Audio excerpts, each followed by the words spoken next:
Hello, party people. I'm back. Welcome to the channel. Good folks of the algorithm. How are you doing? I hope everything is well. My apologies for not coming back yesterday. I said I was, but I got carried away with work and house things. Y'all understand how life goes. So I am back today with 3 more cases. I want to know, how are y'all doing with where you at? Like, please shout out your locations where you're at. I know where I'm at. We're going through a heat wave. They are not telling us until like next week. That's when we get some form of relief. So I'm looking forward to this, because I swear, like, if I drink another gallon of water, to stay hydrated, it's going to be plenty of going to the bathroom. Like, literally, I'm going to feel like an old person who can't hold their water anymore, because that's how much water I'm drinking. And on top of that, like, you can't, like, I don't have no makeup on. It's too hot to wear makeup. I don't know how the ladies do it. Shout out to the ladies who be wearing the makeup during these hot seasons, and they're able to stay nice and dry. Unlike me, I have oily skin, so I start looking like I dipped in a bucket of chicken after a while. So I can't do this. I can't do this during this type of heat. But shout out to you, and I'm going to go ahead and say hi to the few people that have already came in. So Brucey, as always, thank you so much, sir. Thank you so much. You're truly important to this channel. Shout out to you. Thank you for stopping by, as always, and being a great mod. And shout out to Sweetheart. How are you doing, sis? It's good to see you. I hope everything's going well with you today. I hope everybody's doing good, the family and everyone. And depending on where you live, I hope you're staying cool too. Stay hydrated, for real. Definitely stay hydrated. Let's see. Oh, yes, we got 3 cases. 3, definitely 3. Yes. Bucket of chicken. Yes, Bruce, bucket of chicken. I'd be shining. I'd be shining. It'd be shiny, okay? Oh, you're from Tennessee. Right. You got to drink a lot of fluids. Seriously, in the heat wave. Stay hydrated, everyone. Sometimes you think you're sleepy. Sometimes you just think you're getting a headache. It's not that. That can be heat exhaustion. So please stay hydrated. Make sure you stay hydrated. All right. So I was able to get the camera, my normal camera, to work. Hopefully it doesn't bunk out on me while we're going through these cases. If not, I will have to transfer over to the webcam. Y'all already seen I don't look no different in the webcam. So it is what it is. All right. So the first case that I have for you good folks is about a woman named Valerie. A woman named Valerie realizes that she just can't unalive her son's girlfriend. So I felt that this case was very interesting. We heard about mother-in-laws and mothers not liking their children's spouses or potential spouse. But to take it to this level, I would love to know what was the intent behind that. So we're going to go ahead and look at this. Let me go ahead and pull up my screen, and we'll go ahead and get this together. All right, and here we go. On October 1st, 2020, 25-year-old Whitney Hostler went missing. Whitney, her 2-year-old daughter, and her boyfriend Randy Ryder had been living with Randy's parents, Valerie and Rodney Ryder, for almost 2 years. Randy was the first to contact police and tell them that his girlfriend had gone missing. Their child was still at home being cared for by Randy's parents. After receiving the call, the police went to the Ryder home to conduct initial interviews. When they arrived, they noticed trash bags wrapped in duct tape in the back of Rodney's truck. A closer look revealed a large amount of blonde hair stuck to some of the duct tape. They also noticed a 2-wheel dolly and some green gloves covered in dirt. Rodney and his wife Valerie told the police that they had been cleaning and that a member of their family had a medical issue that caused her hair to shed. When they were asked when was the last time they saw Whitney, they claimed she left with an unknown male after getting into an argument with them. The police thought it was strange that Whitney left her daughter behind and was not answering any phone calls. Whitney's boyfriend Randy and his parents Rodney and Valerie agreed to come down to the police department for an interview.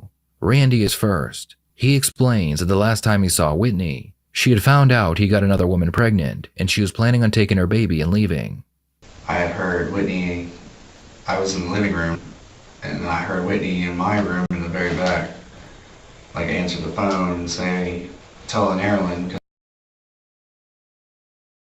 So I'm just going off the basis of what we just heard. I have somewhat of a tent as into why I would believe maybe this guy's parents unalived his girlfriend, baby mother.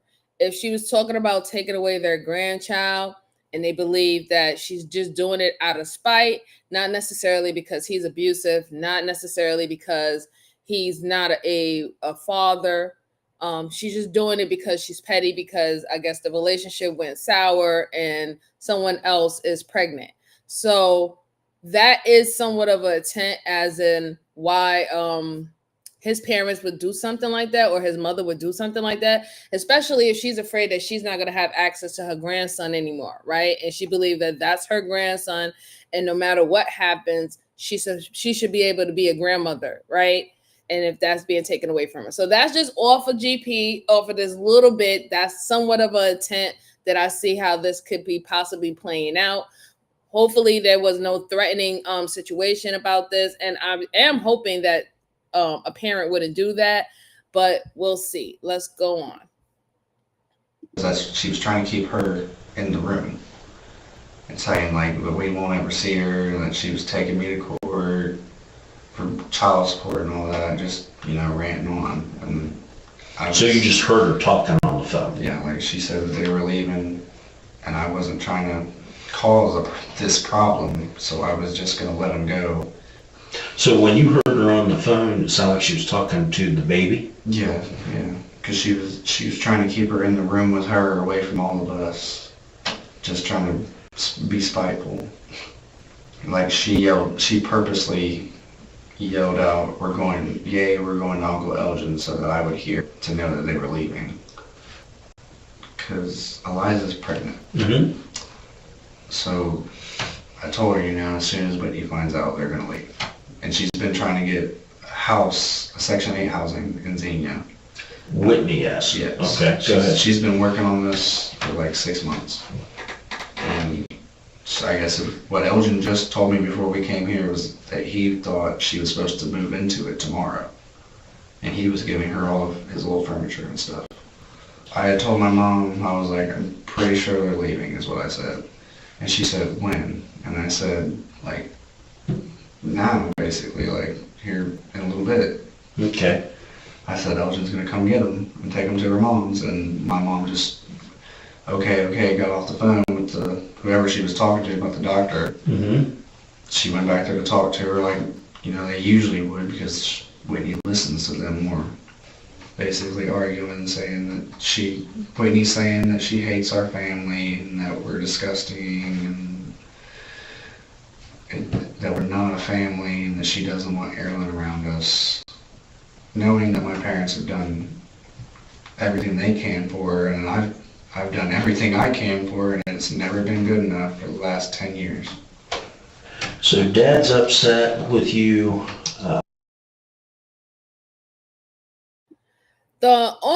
I understand that they asked him, like, what is the dynamic with him and his mother of his child, and what was the last thing that happened.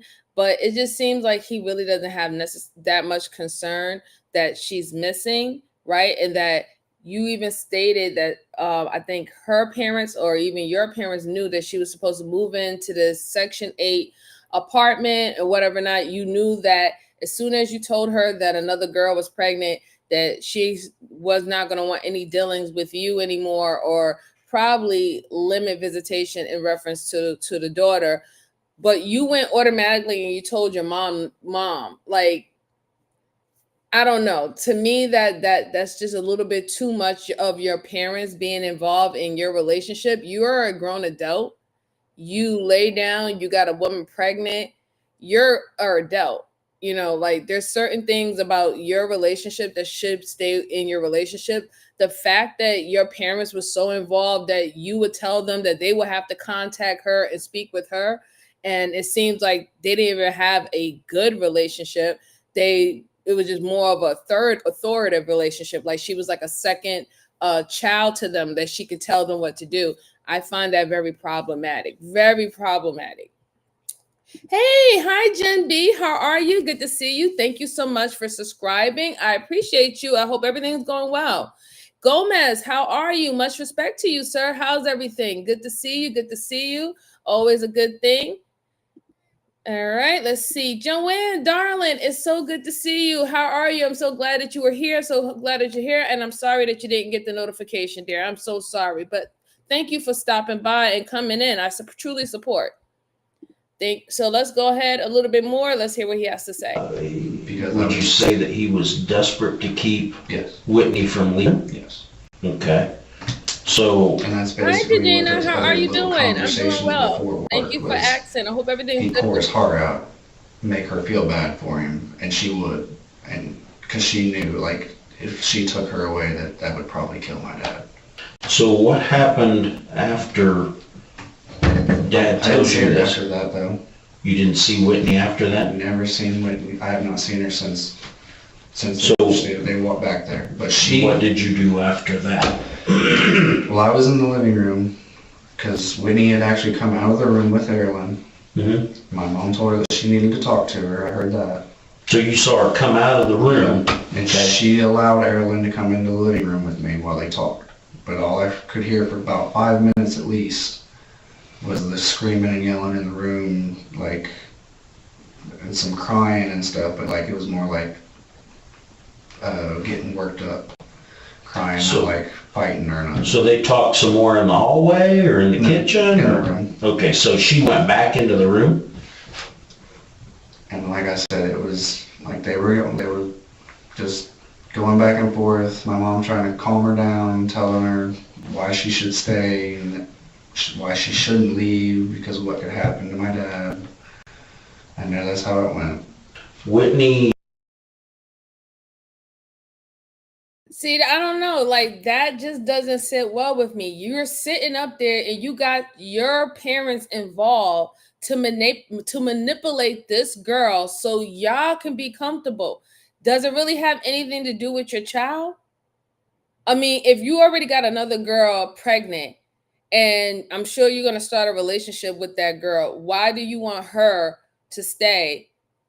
Like, I don't understand how is that very beneficial, right? So it's all about the benefit of your family. You even stated that your mom is arguing back and forth. Y'all hearing screaming and all that stuff, and you're you're just sitting there with your daughter in the living room while your mom and your mother of your child is arguing back and forth and screaming at each other almost probably going to like go toe to toe, blow to blows with each other. How is that cool? How is that okay? That is not okay.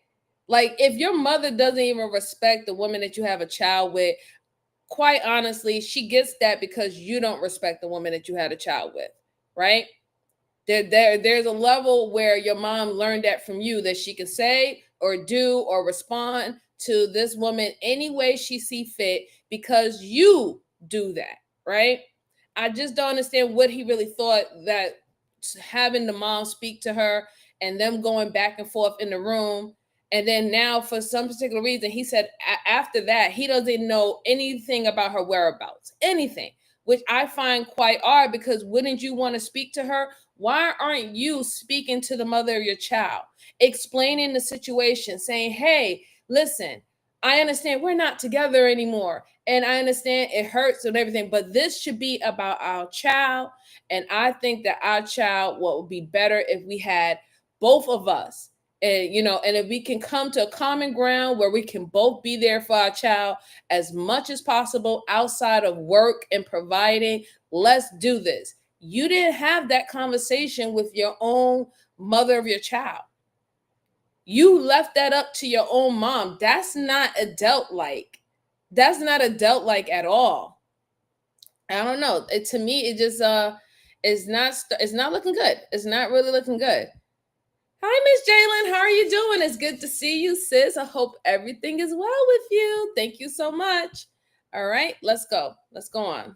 Yes, in the bedroom with mom talking. What happened after that? That's where it got a little different, is because It got what? it got different. Okay, what do you mean by that? Because me and my dad just went from arguing, like I've seen my dad flip before, like change his attitude, but he went from angry with me to about 5 minutes of being gone. He came back out. The first thing he did, I was sitting on the floor with Erin just talking to her, and he grabbed me by my wrist. He pulled me up. He said, you need to go home now. He's like, you need to go now. And I'm like, why? What's going on? You guys just can't tell me. He said, you just need to fucking trust me. He's like, you just need to go now. By this time, he'd probably got me all the way up to the door to get my shoes on. And I barely got my shoes on. And he was so panicked, he just kept repeating himself. And then my mom come out, and I kept trying to go back to see what was going on, because there's the way they switched their attitudes. My dad went really angry at me, like really concerned. Not really concerned for me, but he looked like he just walked in and seen something that he probably never thought he'd ever seen. Which is what initially worried me, that something happened to her. And my dad was still freaking out, standing right next to her. So, again, your story. This is your mother of your child. Why is your parents so involved in your family dynamics that you created with this woman? You allowed this woman to be pretty much locked in the room having a scuffle with your mom. And then, and on top of that, you not going in to even check on her. And then all of a sudden your father comes out and he's telling you you need to go. And you're now saying, oh, you was concerned that something might have happened to her, but your ass didn't run in there to go see. You didn't push through. You listened to everything that your parents told you. Mind you, not knowing what happened to the mother of your child. You just follow suit. Like, I don't understand that. How can you just follow suit? How can you be okay with hearing screaming and crying and not go to check whether or not if your mom is getting hurt by the mother of your child or your mother and child is getting hurt? How are you acting like a teenager? How? So this whole entire time, you mean to tell me that you were sitting there and allowing your mother of your child to get abused? And then when you don't even hear anything anymore, you don't see whether or not if she leaves the house storming or anything, you just get told by your father, go ahead and go. We got this. We're going to handle this. And you're just okay with it. And you really want me to believe that you didn't have no idea about what's going on? You really want me to believe that you sat in the living room and heard screams and crying and thumping and all the stuff like that, and you don't have no understanding about what could have possibly happened to the mother of your child, especially if you didn't get a call from her afterward. You didn't call to see if she was okay. You didn't do anything. You just went back and just had your kid and was acting like something's regular. No, give me a break, guy. I'm sorry. At this point, whether you're trying to separate yourself from it, you seem very complacent, right? You seem like you was really involved in this too. You weren't an innocent bystander, because all this suspicion doesn't come out of nowhere. You should have done something. This is the woman that you cared about, right? Didn't you care about her? Wasn't you in a relationship with her? But you allow this to happen? I don't know. It doesn't sit right. And when it doesn't sit right, I don't know. Kathy say, hi, what is the name of the case that you're talking about today? Hey, Kathy, how are you doing? This particular case, I'll have to put the name in the chat for you, okay? I'll do that. Okay, Kathy? Miss Jalen said, waiting for my car. Oh, okay. Oh, yes, you went to see the musical today. Yeah. Let's see. Okay, let's go on. Tell me like I had to leave. Like I needed, literally word for word, told me you need to leave for a few days and make sure everyone knows where you're at. In my head, I took it as I needed like an alibi or something. It was like I knew he had seen something or something had happened. But when he said I didn't do anything, I believed him. Did you guys, did you ever go back to the bedroom, or what did you do? They pushed me out of the house. I literally got pushed out of the front door. The door was shut and locked behind me. Randy's parents were retired, and they had become very attached to Whitney's new baby. The couple spent every waking moment caring for the baby, because Whitney was going through postpartum depression. When Whitney found out her child's father had cheated on her, she told them she was moving out. Valerie and Rodney did not want to see their granddaughter go, so they went into Whitney's room to try and convince her to stay. Randy claims that he heard yelling, and then his father came out of the room and demanded he leave their home. Randy did as he was told, but after failing to reach Whitney for several hours, he called the police. After interviewing Randy, the detective decided his father, Rodney, was next. And then I got a defibrillator in my chest right here that the 2-year-old likes to push on. You've been through the ringer a little bit. A little bit. Yeah. 2-year-olds do things like that. So off the bat, you can look at the father's body mannerism is completely different than the son. Even though I think the son is a douchebag, I don't think that he necessarily knew in advance that they were going to do that. I don't think that's what was the case, right? I believe that he was just a guy who has always listened to his parents. They have always solved a lot of his problems well into adulthood, and he just took that particular type of stance that they can convince this girl to, continue to stay in the home, and no matter the situation, whether she don't get the relationship, whether now there's another baby mother involved into this family dynamic, that's what it is. But you could tell by the father's body language, you could already tell that he's not trying to be honest or forthcoming with this interview, right? Because right now, these are not suspects. They're still in the interview process. We will eventually turn into an interrogation, but you could definitely tell that he is not trying to give up anything. He's going to be like a ride or die to his wife. That's what I'm getting from this. But we'll see more. We'll see a little bit more. Let's see. Hey, girl, Dad, how are you? Good to see you, sir. Good to see you, sir. Hope everything is going well with you and your family this wonderful Wednesday. And stay hydrated. And let's go on. She loves me to death. I love her to death. Her mommy and daddy fighting and arguing all the time. I'm just trying to keep her from I can. So you went to the bathroom, used the restroom? Yeah, and I could hear my wife and Whitney talking. They went in the bedroom talking, and I come out, went in the living room where Randy was with the baby, I'm not gonna lie to you. I told him we got into it and we wound up nose to nose, and I told him if anything happened to that 2-year-old little girl over this, that I was gonna put a bullet in his head. Okay. So what happened then? He got mad at me. He says, "That's just great, Dad. Just like always, stick up for me, whatever, or something." Randy, I've never been able to do anything good enough for Randy, even though I've done everything I can for him. So what happened then? My wife come in and told me to come in there. I went in there and her and Whitney were in the bedroom. She had Whitney calm down. Whitney said, "You need to make Randy leave so I can decide what I'm gonna do, whether I'm gonna take the baby and leave now or not or whatever." So I went in and told him, "Get your shoes on, get out of here. Don't come back for a couple of days. You've got your other girlfriend and everything." I told him and her both when the baby was only 6, 8 months old and they were fighting, and she talked about leaving then. I told her, "You don't have to be with my son to stay here. This is my granddaughter as much as it is your daughter. You can stay here."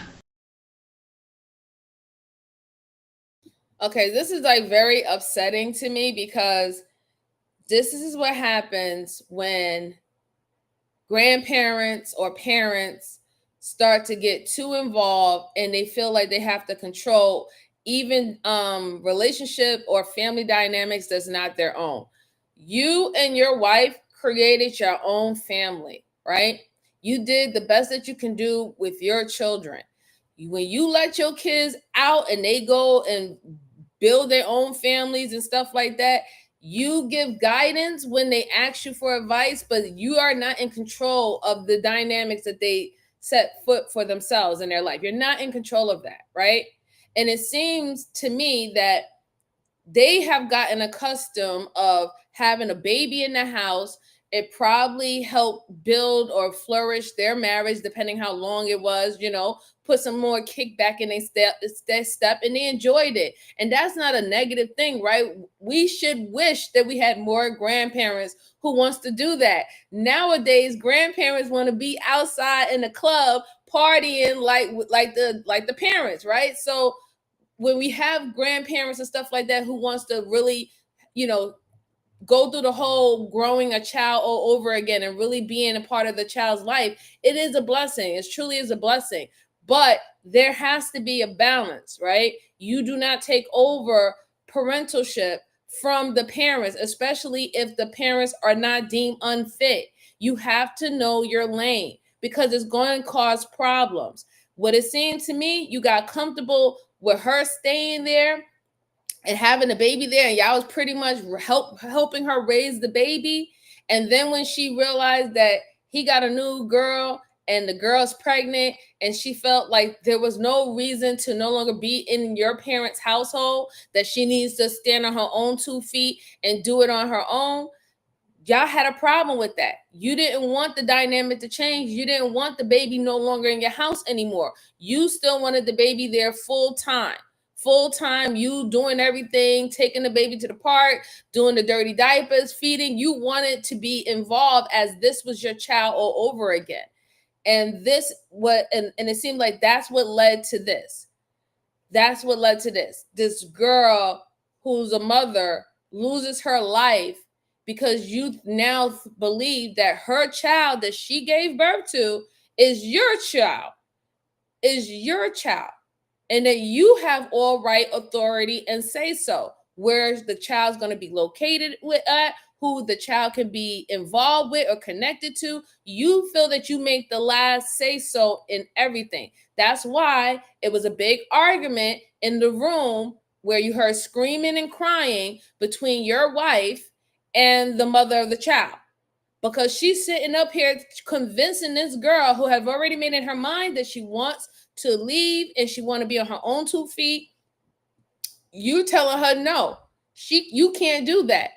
You think that you can just up and leave? You used us the whole entire time since the baby been born, and now all of a sudden you think that you could just remove that from us? It's a touchy-feely situation. It really is. It's a touchy-feely situation. It's not good. It really not good. If I think that's exactly how this played out. But let's go on. And he can sleep out on the couch or something if he needs a place to sleep. Other than that, he can move and go anywhere he wants. What happened after that? I played with the baby for a little bit, and she started fussing, wanting a wife, and I got her to lay down and take a nap. We laid down, but he laid down and went back to sleep. Do you remember about what time that was? 11:30, So when did you wake up? 2 o'clock. Got up and changed the baby's diaper. Where was Whitney then? Was she still in the bedroom or something else? She was gone. Do you know where she went? My wife said somebody in the car picked her up. Who told you that? I'm My sorry. wife. Rodney claims that Whitney told him she wouldn't leave if he kicked Randy out of his house. Rodney told Randy to leave and then took a nap with the baby. When he woke up, his wife told him Whitney left alone with an unknown male. You know, I think you're probably a big. And you know what? The simple fact that he even believes his wife with that bullshit ass story that Whitney just left and she left with a new guy is ridiculous. Because the whole point of the fact is y'all didn't want her to leave. In fact, y'all wanted her to stay in the house, whether or not she was in a relationship with Randy or not. You knew that she was angry because she thought that she was going to have a family dynamics of her and Randy being together with their child. When that didn't plan out because he got another woman pregnant, she's like, oh, okay, well, this is not what I want. So you really want me to believe that she just automatically just had another man on speed dial to just come and leave? Like, and you, like, if for you to even actually believe that, you didn't ask any more questions about it. Like, the first thing I would say is, well, what did she say? Did she say that she would think about it? Did she say that she will come back later on and we could all have a family discussion? You know, I would have asked those type of questions, especially if they were screaming and there was so much commotion in the room. I would ask those questions like, what was the result of having all that scream match going on in the room? Why you didn't ask any of those questions? You just assume automatically that, yes, she just left and she left with another dude. And then now to see that it's hours and days this woman has been missing. You can't even describe what the dude, who the dude she left with or anything, what vehicle or nothing. You can't describe any of that. And I'm sure that the detectives and them probably checked to see if anybody else did pull up to their house to come and retrieve her. Like, but you're not thinking about that, right? Because you think that just saying it and stating it the way that you are stating it to the detectives is good enough. And it's plausible, it's reasonable, it's logical, right? It doesn't seem out of the way like some kind of Looney Tune type of story.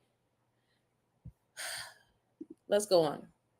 Hearted grandpa that loves that little girl more than life itself.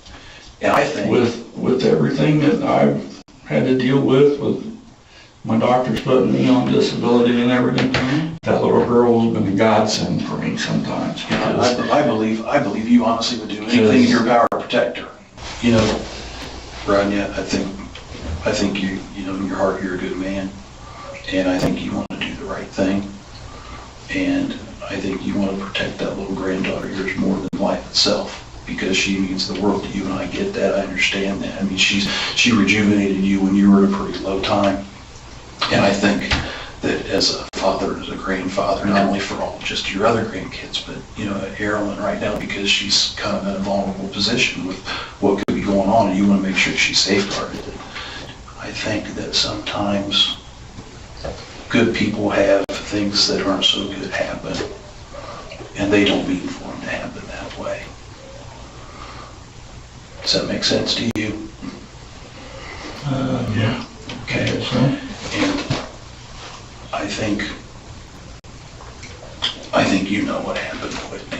In fact, I think when you woke up, I think you knew where Whitney was. What happened to Whitney? I don't know. What Rodney doesn't know is that Whitney's body was found just off a main road, a few towns over. It appeared that Whitney had died from strangulation, and someone had placed a garbage bag over her head and dumped her body down a hill. The detective will now show Rodney pictures of Whitney's body, hoping it will get him to confess.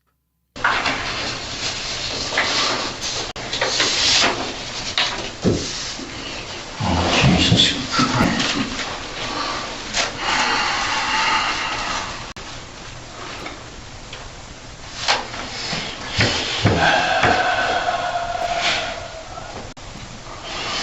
I don't think anybody meant for this to happen. Would I be right when I said? So he's using the, the ego up approach. He can see that he's had some form of emotion by looking at her pictures of the body and how she was found. But I don't like the fact that he said, I don't think nobody meant for this to happen. Yes, somebody did meant for this to happen. The person who strangled her, right? The person that she was in the room arguing with and screaming and crying, and male figures that was in the house, absolutely nothing. They act like they was blind and deaf and that they didn't hear a commotion that can have, someone could have been hurt, whether or the mother, the child, the mother. You didn't go in there, you didn't step in. Y'all let it happen. Both of you. You and your son, y'all let it happen. Y'all let the mother or the grandmother take full control of the situation. Full control of the situation. Like, I don't understand, what else did you think was going to happen? If y'all could not stand the fact that this woman wanted to leave and she no longer wanted to live there with you guys, and y'all can't grow up with your granddaughter in your house anymore, other solution was going to happen. You can't convince her. You've been trying to convince her. Your son, he's going to comply regardless. And in fact, he would probably want you to continue with the daughter on a regular basis because another one on the way. He has another one on the way. What else did you think was going to happen?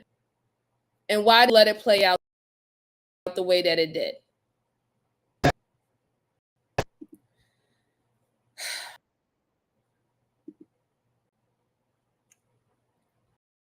Hold on 1 second.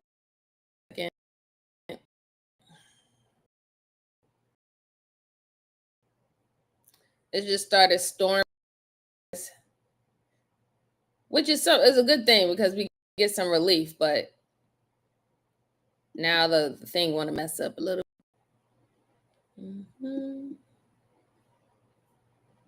Nope. It's not working again. Hold on. Oh, let's see. For sure, not me says he's trying to get him to talk about it. It's a tactic. Yes, he is trying to get him to talk. Is my mic breaking up? My mic is breaking up, Brucey. Put a 1 in the chat if my mic is breaking up. So I can probably have to. Yeah, it's storming by me. Yes, it's storming by me. It just started to storm. Hey, boo. What's going on, Miss Cunty? How are you? All right. Let's see if I can get this video to play. Bear with me, guys. It just started storming.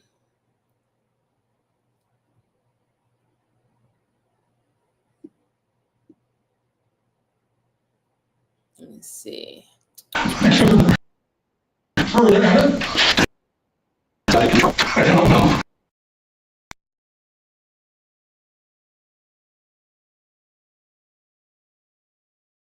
Oh, it's okay. Okay, hi. Oh, thank you, Brucey. Thank you. Hey, Moa, how are you? It's good to see you. I hope you're having a good Wednesday.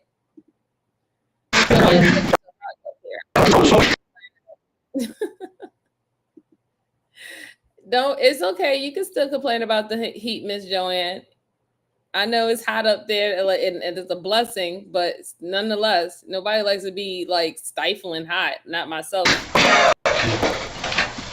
Do you see those marks?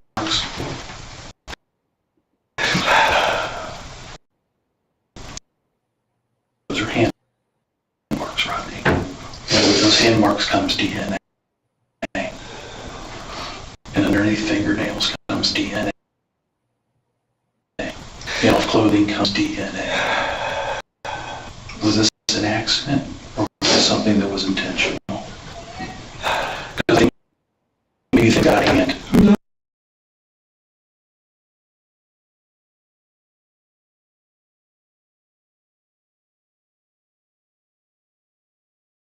Bear with me, guys. Bear with me. It's still like buffering. I don't know when the storm is gonna ease down a little bit. Bear with me. So while we're trying to get that to work, hold on 1 second.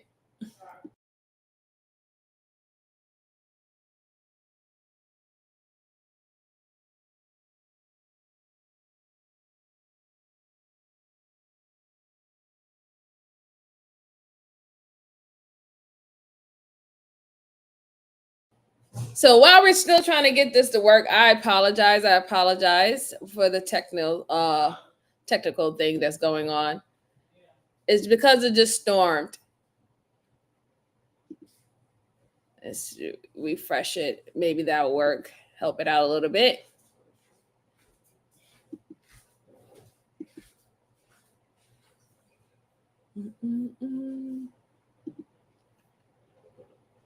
Hey, Lord, how are you doing? It's good to see you. Good to see you. I hope you're having a good Wednesday. Let's see. All right, gotta restart again. Hopefully that'll work. And off clothing comes DNA. Was this an accident, or was this something that was intentional? Because I think maybe it got out of hand.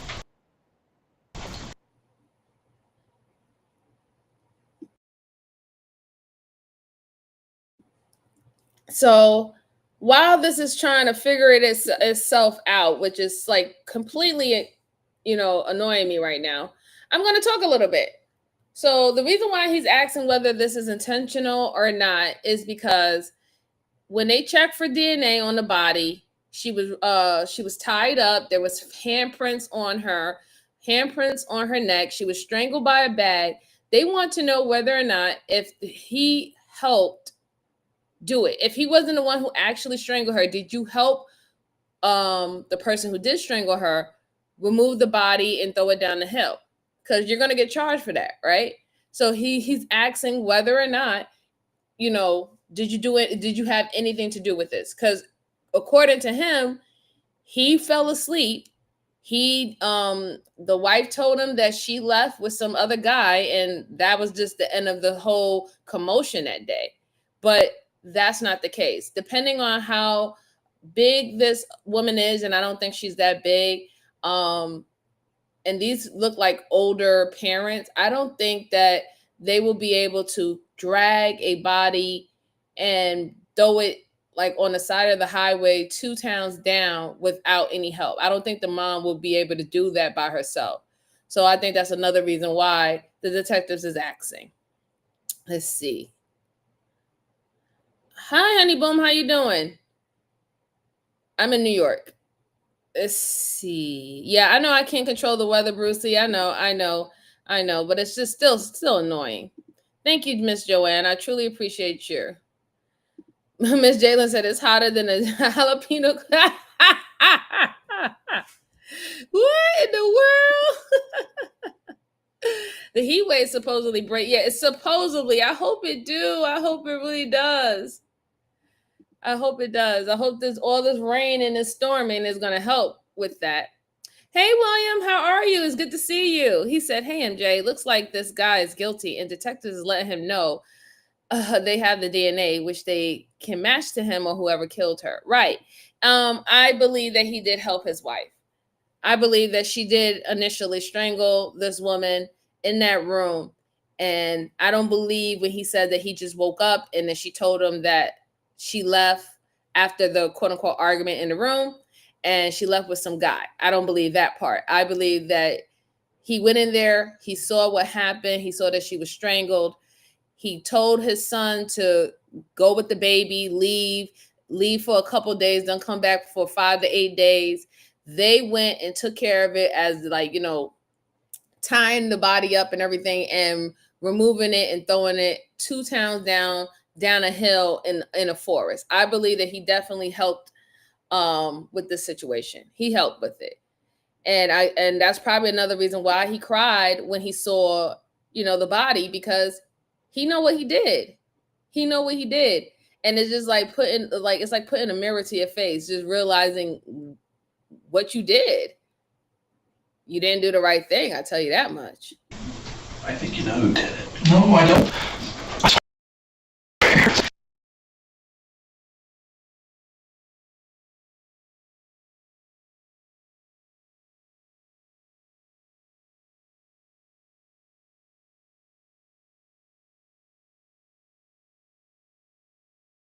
I hope that this doesn't happen throughout the whole thing, because if it does, guys, I'm just going to go ahead and stop the show and probably do it for another day, because I don't like all this interruption.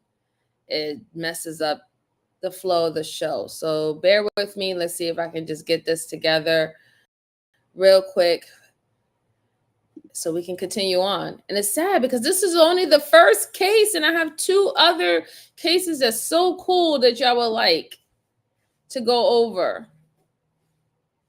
So annoying. So annoying.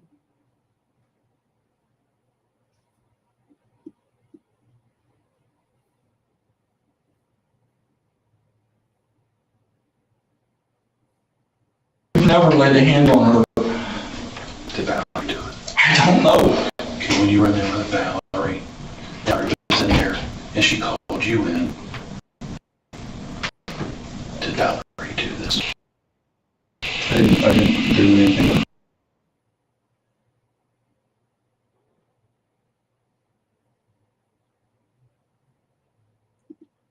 Okay. You notice that he's very strategic in saying, I didn't do anything, but he just asked you whether or not if your wife did anything. And you literally go over that question. You don't even answer that question because you don't want to say yes or no. You just say, well, I didn't do anything. He does it on purpose. He does it on purpose. All right, let's go ahead. Let's see if we can get You didn't touch Whitney? I didn't touch Whitney. Did you tell me? Did you kill Whitney? No, sir, I did not kill Whitney. Did you help?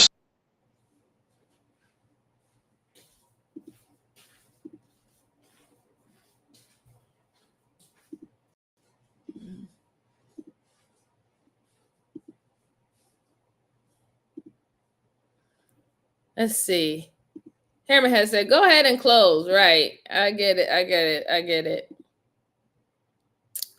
Let's see. Yes, William, no rain where I am at. Oh, okay.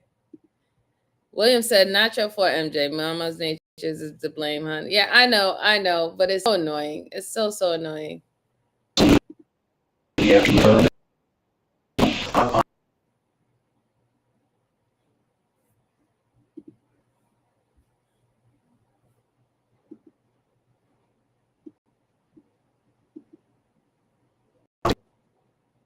Rodney, sir, I think you do know.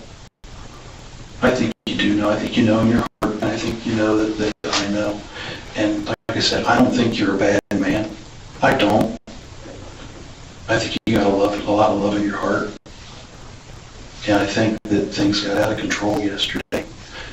And I think that emotions were high, and however that happened, it happened before you knew it.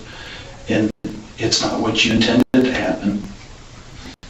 And I tell you that my wife did do this and I helped her and everything, what do you think's gonna happen to that little girl? Is that what happened? Because I can't see you saying that unless that's what happened. Randy did not do this. Rodney Jr. did not do this. No, my sons didn't do this. You and your wife did this, or your wife did this, and you helped her take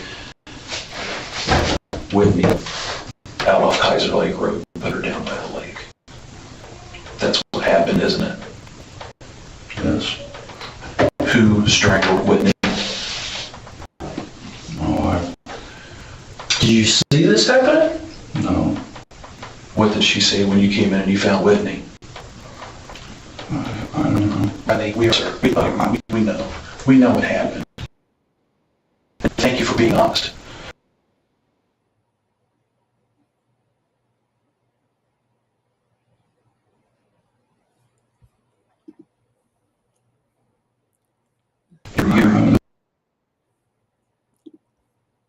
You know what, Brucey, I might have to do that. I might have to do that and just like close it all down and restart it or something like that, or refresh the whole entire thing. But before I do, the detectives already knew. They, like I said, they just wanted to know whether or not if he helped move the body or if he strangled or helped strangle Whitney. But you could just tell by the father's mannerism and stuff like that that he knew. He knew that, you know, what's going on. My thing is, why do they think that removing the mom is going to help the little girl? What makes you believe that your presence is more valuable than the actual parents that was involved in creating this little girl? Like, sometimes the ego of individuals is beyond measures, right? You believe that this little girl is not going to make it or survive unless y'all are involved. The little girl would not be here if it wasn't for your son or Whitney. So why do you believe that somebody, the actual parents, is less valuable? And the funny thing is, why can't they put that same logic to themselves, right? What if someone was to do that to them with the two boys that they had? Oh, you know, your two sons don't need you. We got it. You're not needed. Thank you for reproducing, and we're going to take over going forward. Would you be okay with that? Would you be okay if somebody was to designate that y'all are not good enough for your children, or you're not good enough parents for your children?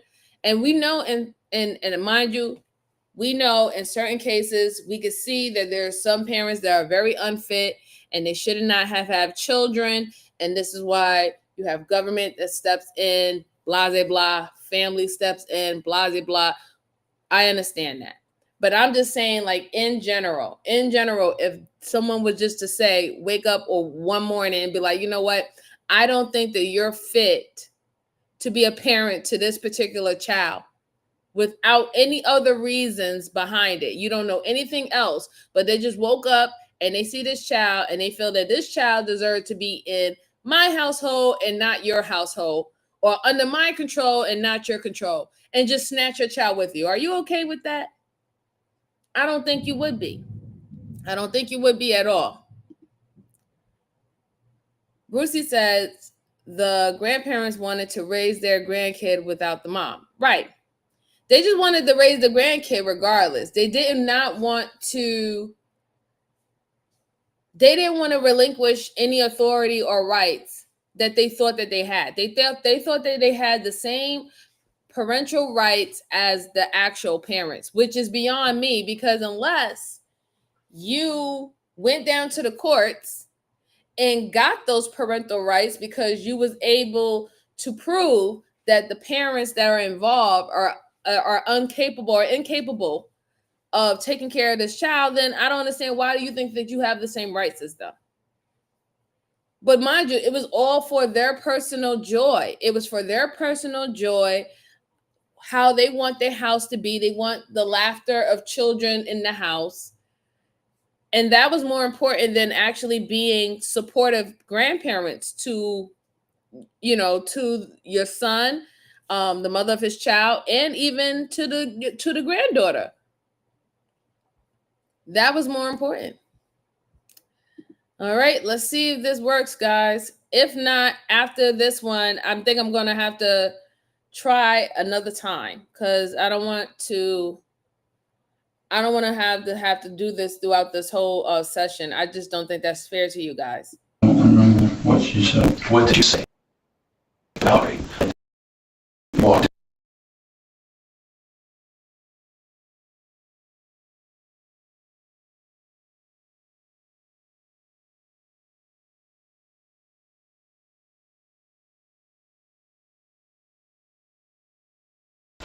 I don't remember what she said.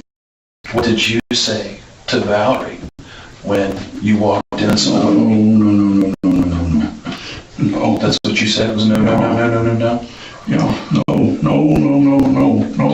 So then, what did you and Valerie do with Whitney at that point? Valerie put her in a trash bag. You put her in a trash bag? Valerie put her in a trash bag. Okay. I couldn't do it. Did you guys use duct tape? Yeah, she did. Okay. And then what did you do? What did you two do? After you stuck her in the green duffel bag, what did you do? She drove her down the hall to the back door. I pulled the truck around to the back of the house. So it's tailgate down, put her in the bed of the truck. Okay. And then where did you go? All over the place. Did you drive all over the place with Whitney in the bed of the truck? So did you actually drive her down to Buck Creek to C.J. Brown Reservoir and look for a spot there? Couldn't find anything that you liked there, that Valerie liked there? Couldn't find any place secluded. Every time we trying to do something, somebody come around the corner in a car. Okay. Did you guys drag her out of the bed of the truck and across, there was some logs there? Was she face down when you pulled her out?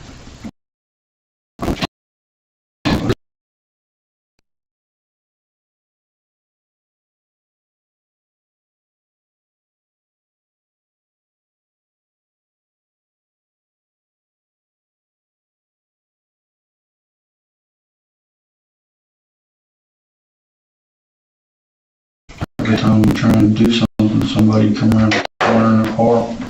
Okay. Did you drag her out of the bed of the truck and across, there was some logs there? Was she face down when you pulled her out? I don't know, honestly. Or did you pull her out or did Val pull her out? Valerie pulled her out. Who took her down to the bottom of the hill? Valerie. And what were you doing as you took her down to the bottom of the hill? Sitting in the truck yelling at her along because we spent too much time there. I don't lie very well. I don't like to lie. I try to lie. At that point in time, I wanted to go in the house with a beautiful blue-eyed, blonde-haired, 2-year-old little girl that thinks the world of me and lay down and cuddle up with her and go to sleep. Yeah. And that's all I want to do now. I understand. Rodney explains that his wife was arguing with Whitney in her room, trying to get her to stay. Rodney waited until the yelling stopped, then entered the room. Inside, he found Whitney's body lying on her bed and his wife pacing the floor. Rodney claims that he helped Valerie dispose of the body because his only goal was to protect his granddaughter. With this new information, the detectives interview Valerie next to see if they can get her to confess as well. I was trying to calm her down so that she would stay and talk to us and everything. So because whatever he's doing, that... You had Rodney come into the room. Why'd you have Rodney come out? Because I was telling him she wanted Randy to leave. Okay. And she was willing to calm down, she was willing to talk to us and everything, especially about the baby and stuff, but she wanted Randy to leave. So you're in the room, and you say you call Rodney in there. Yeah. And what did you tell him? I told him that she, willing to talk, she's willing to stay and finish her packing and everything. as long as he leaves. So you're in a bad mood, you're mad, you're telling me the hell out, it's causing a problem. To go? Yeah, he got his uniform or whatever, and What happened after that? she was in the bedroom. I went back in, told her that he had left, because I even went down and checked. I stepped down.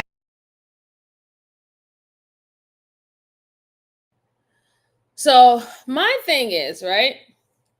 If you're trying to say that the whole problem that Whitney had is that Randy was still in the house, right? After hearing that news that he got another woman pregnant and probably that relationship is now over, and that all he needed to do was just to leave the house, then what led to the point where you needed to take her life? Because if he had already left and y'all told him that if he leaves, she'll sit there, calm down, have the conversation with you, then she should still be alive. Because at the end of the day, whether if she wanted to still remain in your house or whether she wanted to leave, that's not your decision to make. You know what I'm saying? Like, Randy's gone. He's gone. He went to the other girlfriend house, like the father said. Go leave, stay with her for a couple of days and so. So understand, what was the point of you unaliving this girl? Because you felt like that was your baby and that you had more control over her child than she did. Like the way how they're acting like they birthed the kid. They birthed the kid. Like, mind you, I understand how grandparents are, right? Real good grandparents love their grandchildren. They do look at them as their children, an extension of them. But it's getting to the extreme where the point where you feel that the mother or even Randy himself don't have a say-so about that child. That's a problem.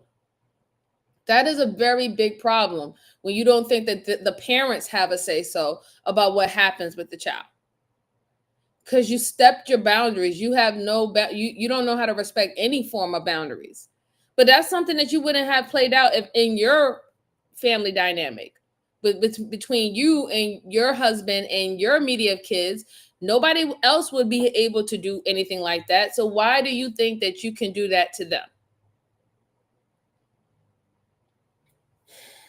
Let's see. Brucey says, yep, we drove around looking for a place to dump. Yeah, like that's what I'm saying too. They say, oh, we did everything with the precious little girl and stuff like that. How do you think that you care so much about your granddaughter, but you don't think that she needs her mom? You literally threw her mom away like trash. You put her in garbage bags. Like, do you hear yourself? You threw her away like trash. Like, that's terrible. There are some sick people. Yeah. William said, throwing his wife under the bus. Yeah, and that's another thing, too, that I wanted to point out. He's been throwing his wife under the bus the whole entire time. Now, whether or not, if he has the right to do it, we'll see. That's another reason why they wanted to interview the wife, because she might have a whole different story. She might say that she was the one who helped assist moving the, moving the body and stuff like that. But he initially was the one who actually strangled her. That will also depend on what the autopsy says and the DNA that is going to be collected from her throat, or who put the bag over her head, right? They will eventually find out whether if the father actually did put his hands on her, or was it just her by herself? They're going to find that out. Let's see. Brucey said, I had my hands around her neck trying to get her to stay. Yeah, that doesn't make any sense. Yes. I'm going to put my hands around your neck. You got to stay. No. I think that they were, or like, especially when it came down to the mom. I don't know necessarily about the dad, but the feeling that I get from the mom, she had her MO anyway. Like, she didn't want that woman involved anymore. She just wanted the kid. Because it's from the beginning, when they was interviewing Randy, the son, the way how he explained and he talked about his mom, he went to his mom for everything. Pretty much his mom knew everything inside and out in reference to his relationship with Whitney, right? And she was the go-to person to be like some mediator between them, their relationship, right?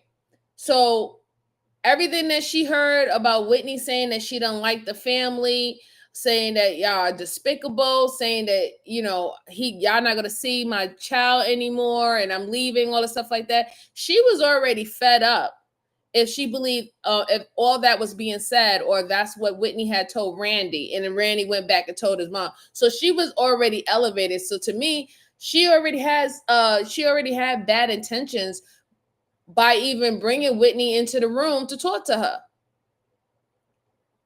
Because all that was said prior to them having this big blowout. So she already had that in the back of her mind. Like, to me personally, I think that she was already sick of Whitney. Bruce said their son got another girl pregnant. If his current girlfriend left, her son would pay child support. And on top of that, have another baby with another girl. Right. And that's why I said that I feel that there's intent when it comes down to the mom.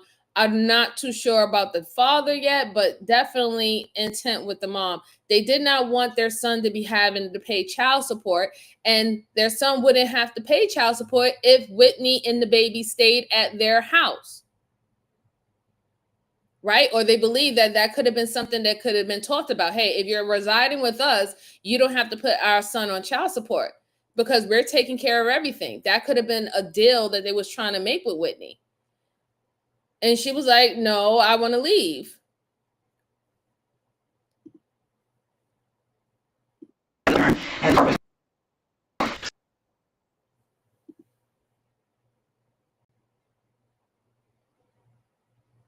So after that, what additional contact did you have with Whitney?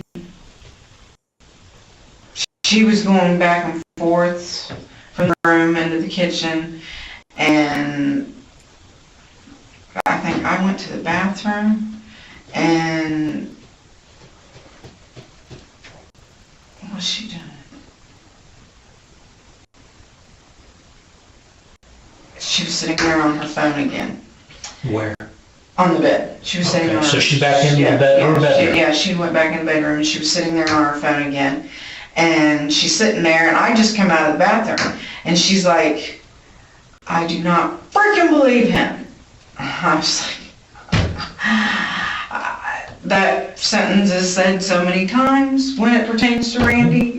What was it about? I don't know. I think she was on Facebook or something because she didn't even say anything to me.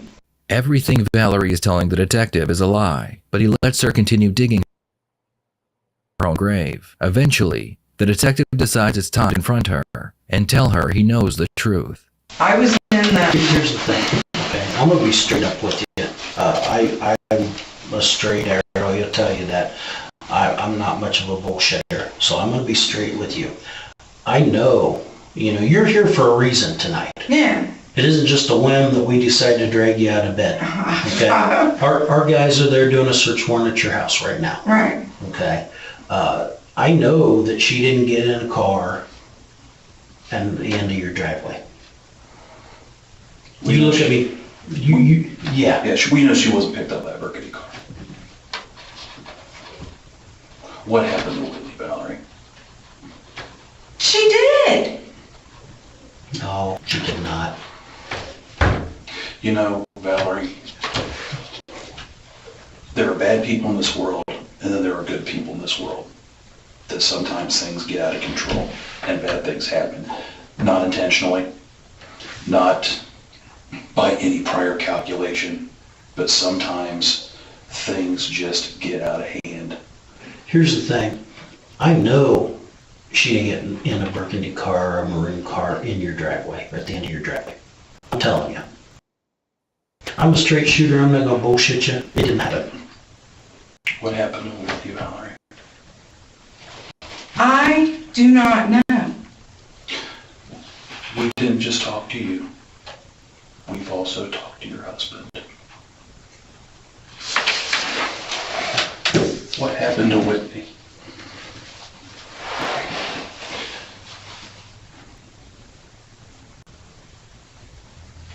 happened to me. Do you see these marks? Those are fingerprints. Do you know? Now, if you can see, her response was completely different than her husband. Husband broke down in tears because he knew what it was. She's so hella bent of self-preservation that she's just gonna stay quiet. She's looking at that and she's just staying quiet because she wants to allude to like she's in like some way, somehow, like she's shocked. But she's not shocked. She's just like, holy crap, they found her. That's what she's like, like, oh snap, they found her. Oh snap. They know that my DNA is on her body. They know. That's what all that is. It's not because she's shocked, like, oh my God, that happened to her or anything. It's all because she's like, damn, they know. Even though she's sitting up there talking about, she did leave in a burgundy car. She did leave in a red car. I don't know what else happened to her. That lady is really special. It seemed like she really did not like this girl at all. She didn't like her. I don't even think that she even liked her being in their house. If they could have just had the kid, if she would have like left the kid on their doorstep, they would have been thrilled. They didn't like her at all. Brucey said their son got another girl pregnant. Yeah, I read that one. Brucey also said 2 people in the room and one of them dies. The other one knows what happened. Right, exactly. And for her to sit up there and pretend. And she did a bad job about it. Like, you know, having the deer in headlights type of face. I don't know if y'all can really see it, but she had her mouth open like, oh. Let's go on. First of all, we take fingerprints off.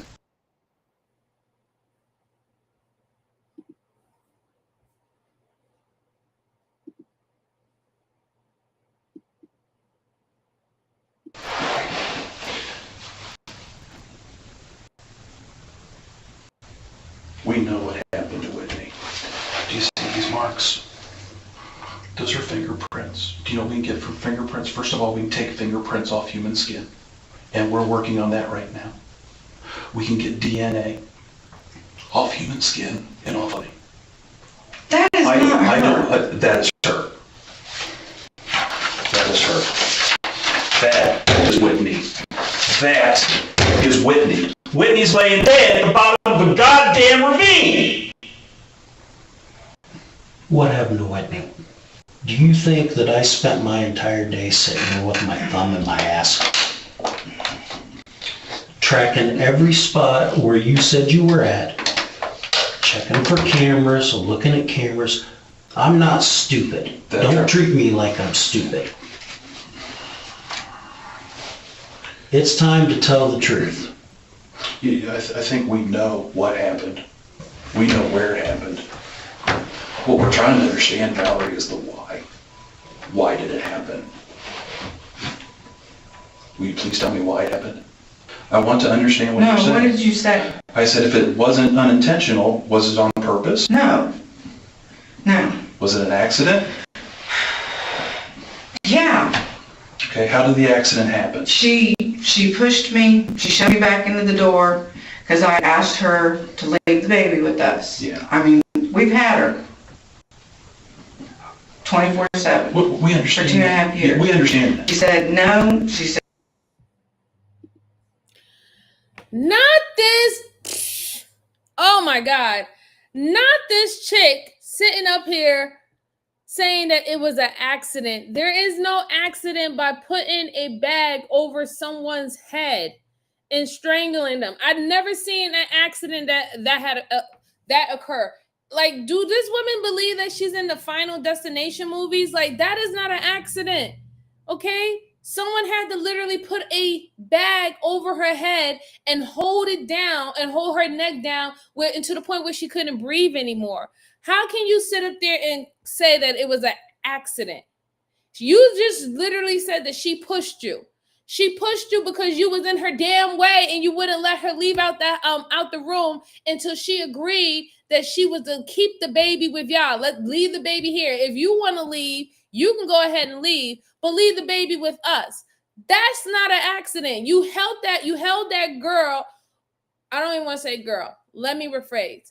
You held that woman against her will, pretty much forcing her or coercing her to give up her parental rights to her daughter because you didn't want the daughter to leave the house. And because she would not comply with your wishes, you took her life. That is not an accident. That is not an accident, lady.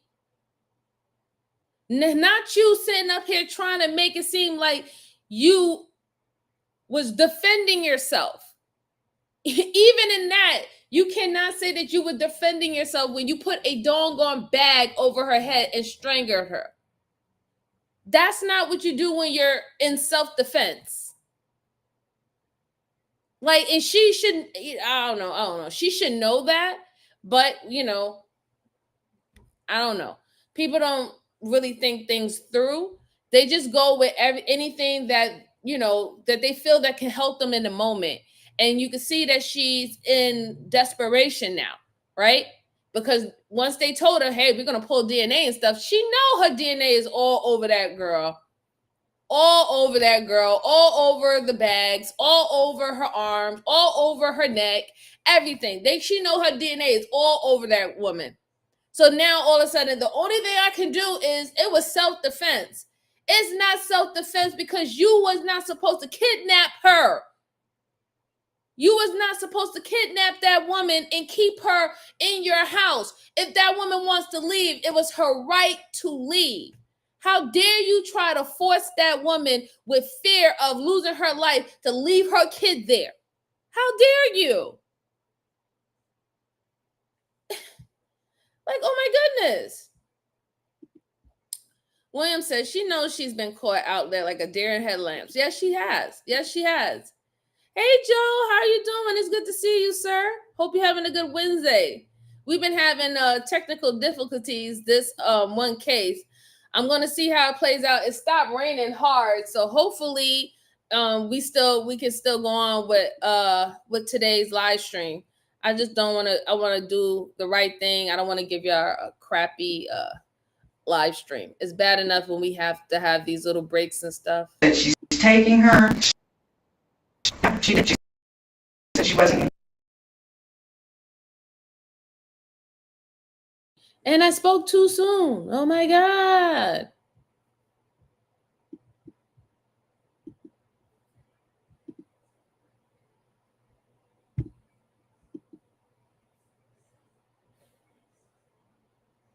Come on, come on. You know you want to. Come on. All right, let's pull this back. Let's see if that works.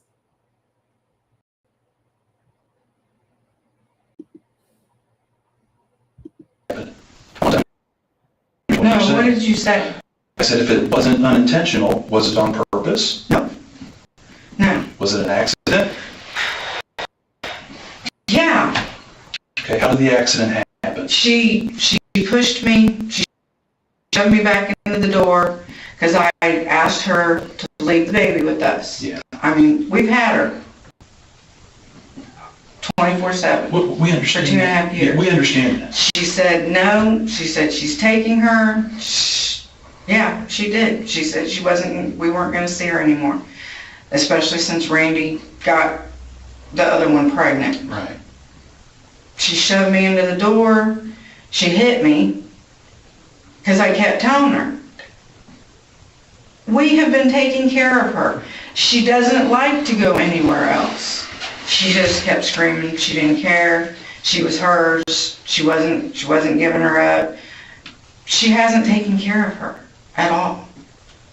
I mean, So, I'll take responsibility. It was me. well, we I mean, know that. But explain what happened. She shoved you back. She had the stuff. She was packing the stuff and everything, and she tried to get out. She was going for the baby. She said she was going to get the baby. Did you grab her from the front or from the rear? How did I don't remember my hands. she struggle with you? Yeah, Yeah, because I had let go of her at one time, and then that's when she started screaming that she was going to call the police, that, she was going to take her, we were never going to see her again, and all this shit. So then what happened? I put my arm around her, and it went up, because she had moved, and she tried to get me off and everything. And I must have squeezed too hard or something, because I heard her, I don't know, it wasn't a gag or cough or whatever, it was just like I don't even know. It wasn't what would you would consider a natural sound, right? Yeah, it was like almost like a growl or something. Okay. So how long did you hold her this way? 2 minutes, 3 minutes? No. It was probably about a minute, if that. And that's when I realized You realized what? that she was not breathing.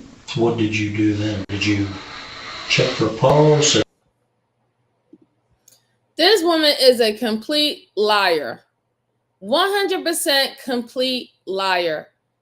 You had to hold that woman for at least a minute and a half, 2 minutes. Literally. And how the hell do you not know that when you are holding her, that you're putting her in a chokehold? How do you not know that you're doing that? You know you had every intention to do that. The funny thing about it is you try to blame it as if she was fighting you. You're trying your best to make it seem like she was fighting you. But you fail to realize that you are fighting this woman to not get out the room and not to retrieve her own daughter. You have no say-so in the matter. You was not supposed to prevent this woman. That was kidnapping. You was not supposed to put your hand around her. That was assault. You even raising your hand to do anything to this woman is assault. You had no right to put your hands on her. None. How do you believe that you can explain that away? And you really think that your story it makes sense. It makes logical sense. No, it does not. You took that woman's right away from her from the beginning to the end. From the beginning to the end. You are not justified that you made it your business to take care of your grandchild. You wanted to do it. If you didn't want to take care of your grandchild the way that you did 24/7, you could have had told that mother and told your son, y'all need to take care of y'all kids more. Me and grandpa can't be doing it 24/7. But that's not what you did. You took on it. In fact, I will beg to believe that you pretty much pushed the issue. Oh no, Doc, y'all don't worry about nothing. We got this. We'll watch her. We'll do this. You will do that. You want to take this job? You want to take this shift? You want to go back to school? You do all that. We got this.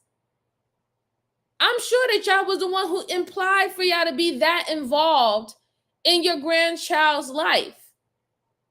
You took all her rights away from her. All. And then you want to pretend that you made a mistake?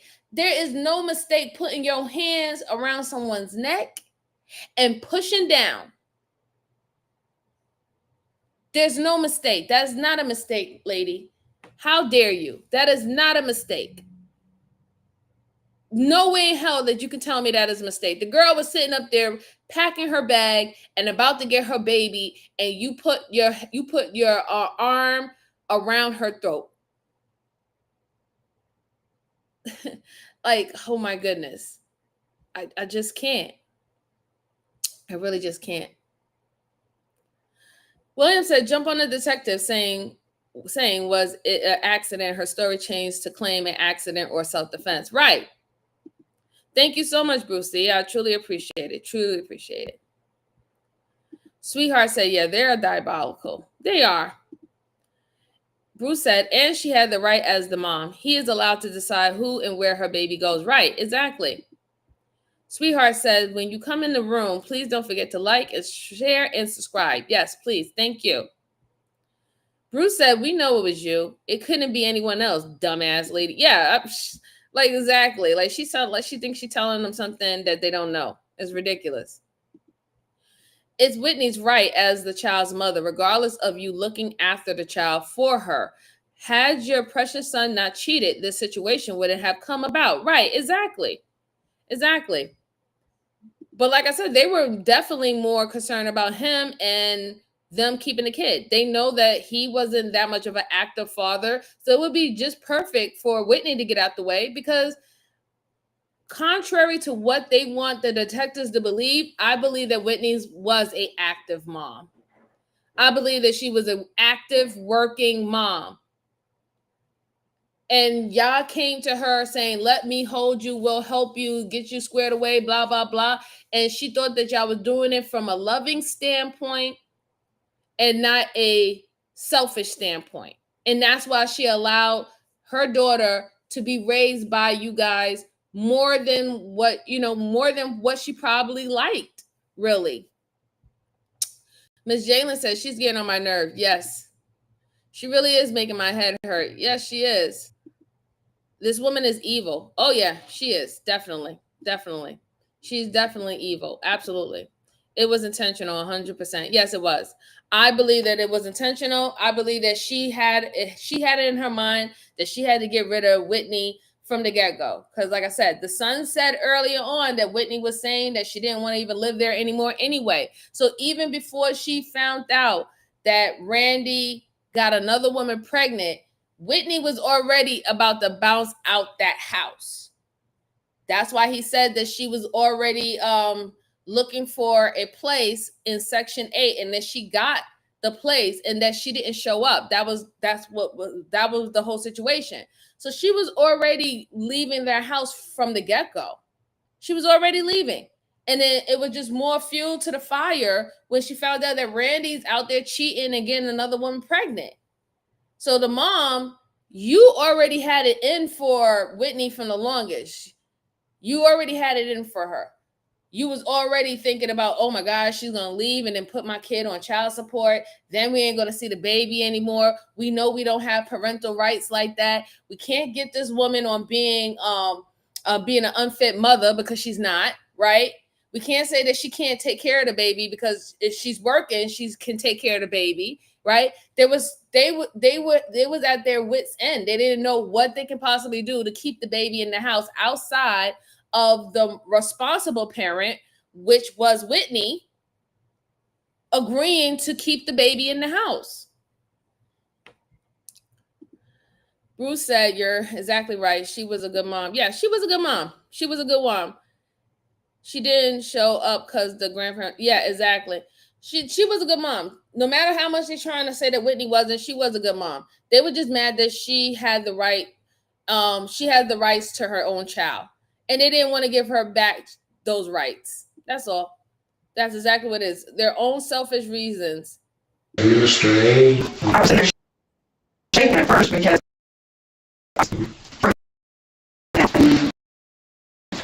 Where's Rodney Senior during this time? he was in the bed. Asleep? Or wait. I'm looking up.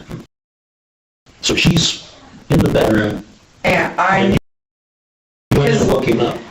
because I tried like shaking her and everything, and Did you call 911 and ask for help?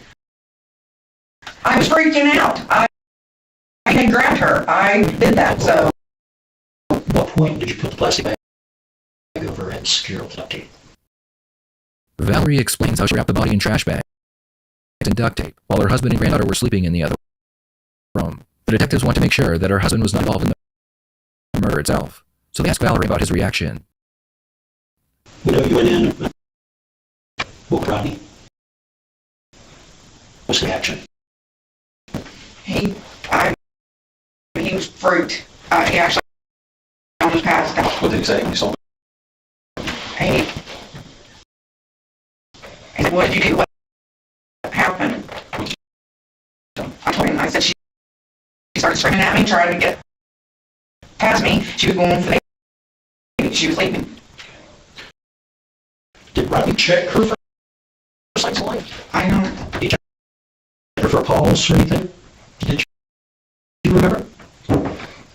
I don't,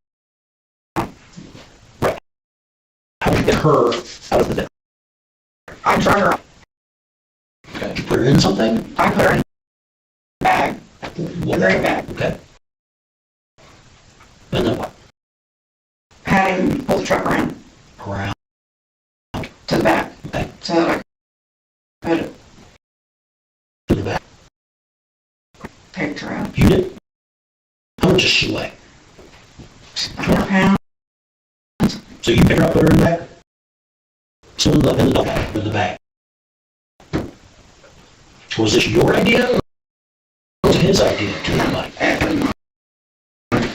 It was mine. It was What time? out of it. So whose idea was it to dump her down the ravine? Mine. How did you get her out of the bag? Rodney helped you do that? I just pulled her out. I went down. Shove her over to the ravine. How far did she go? Me halfway. So did you climb that? I had to go down. That's a hell of a steep ravine. And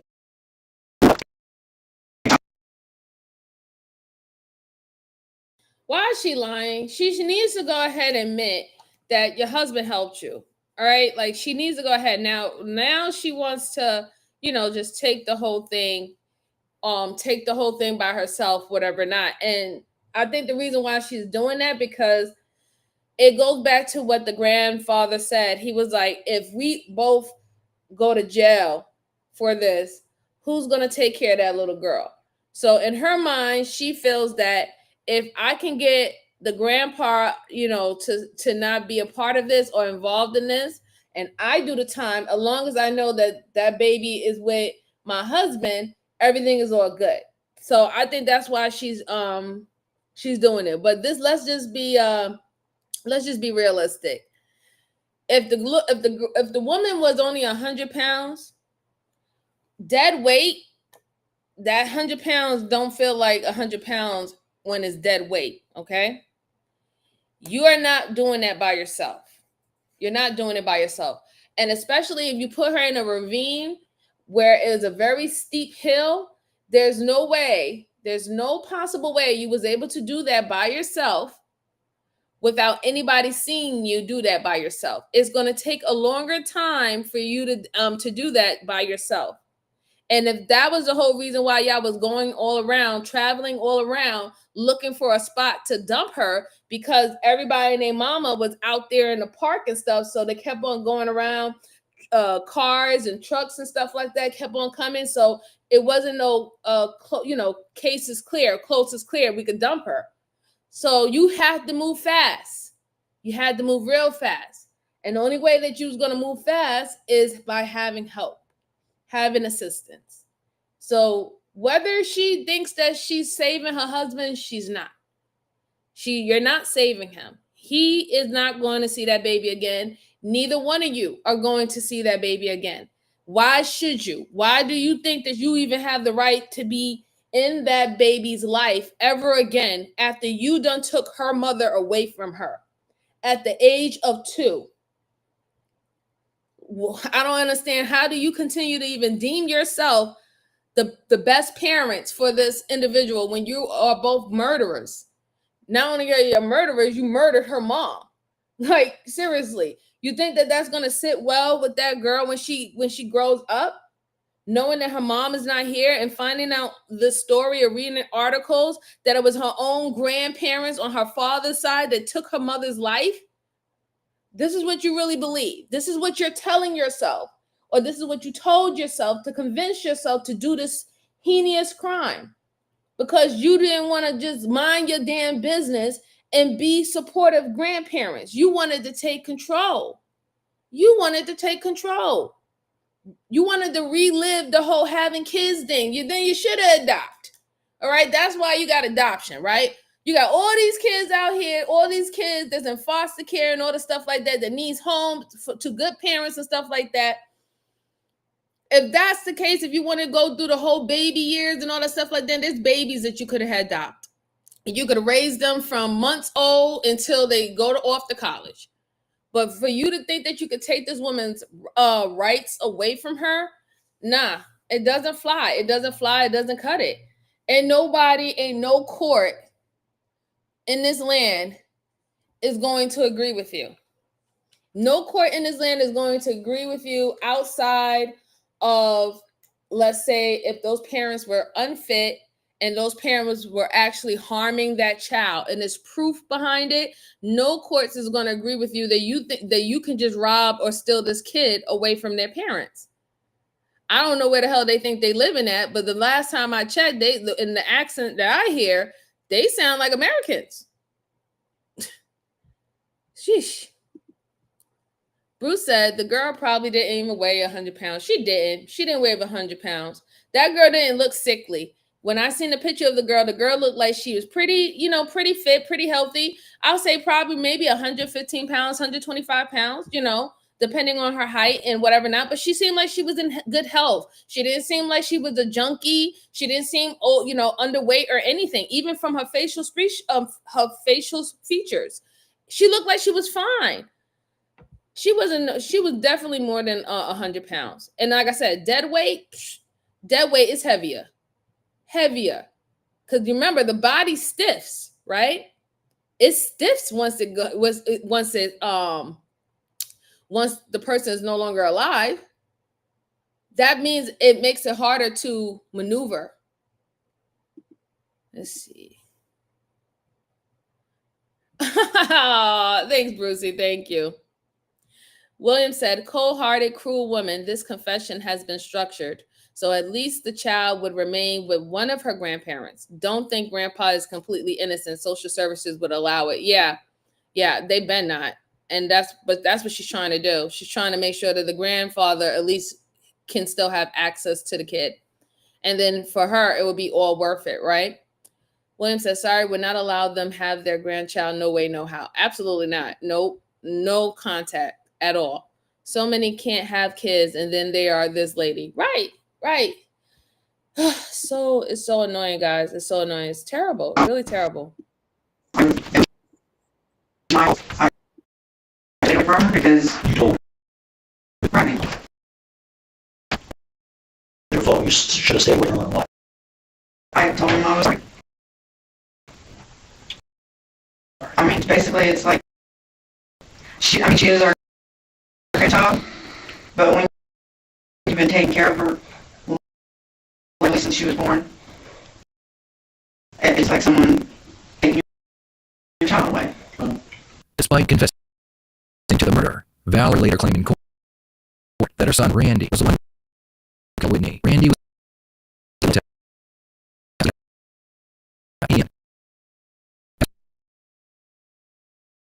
What the? Oh my God. I can't believe this woman. I can't believe this. Excuse my French, everyone. I can't believe this raggedy asshole. How dare you? How dare you? You literally lied on your own son. See, this is what I'm talking about. It didn't. At first, I thought they did it for their son. They didn't do it for their son. They did it for them. They did it for their comfort, their lifestyle. They wanted to relive bringing up another baby. No, I cut it off. I cut it off. Do you not see the video? You don't see it? I cut it off real quick. But the audacity of this woman. The audacity. You blame your son. You literally try to throw your son up on the bus saying that he was the one who took Whitney's life and that apparently y'all was trying to cover for him. Like that's really sad, man. That is really, really, really sad. That's some real sick shit. That is some real sick shit. Like all else fell, Throw it up under my son. He don't care. He don't take care of that kid anyway. But I need to be home with my husband taking care of this kid. Because this is our kid. This is our kid. This don't belong to them. They were just, the mom was just an incubator, and our son is just nothing but a sperm donor. This is our kid. This is crazy. Crazy work, guys. Oh my God, so crazy. Let me change my camera back. That was so crazy, guys. Let's just finish this up. I'm found guilty of murder, felonious assault, and tampering with evidence. She was sentenced to 21 years to life in prison. Her husband, Rodney, pled guilty to obstructing justice and tampering with evidence and received a 3-year sentence. Rodney was released from prison on March 28, 2023. What are your thoughts on this case? Should Rodney and Valerie have been given more or less time? Thoughts in the comments below.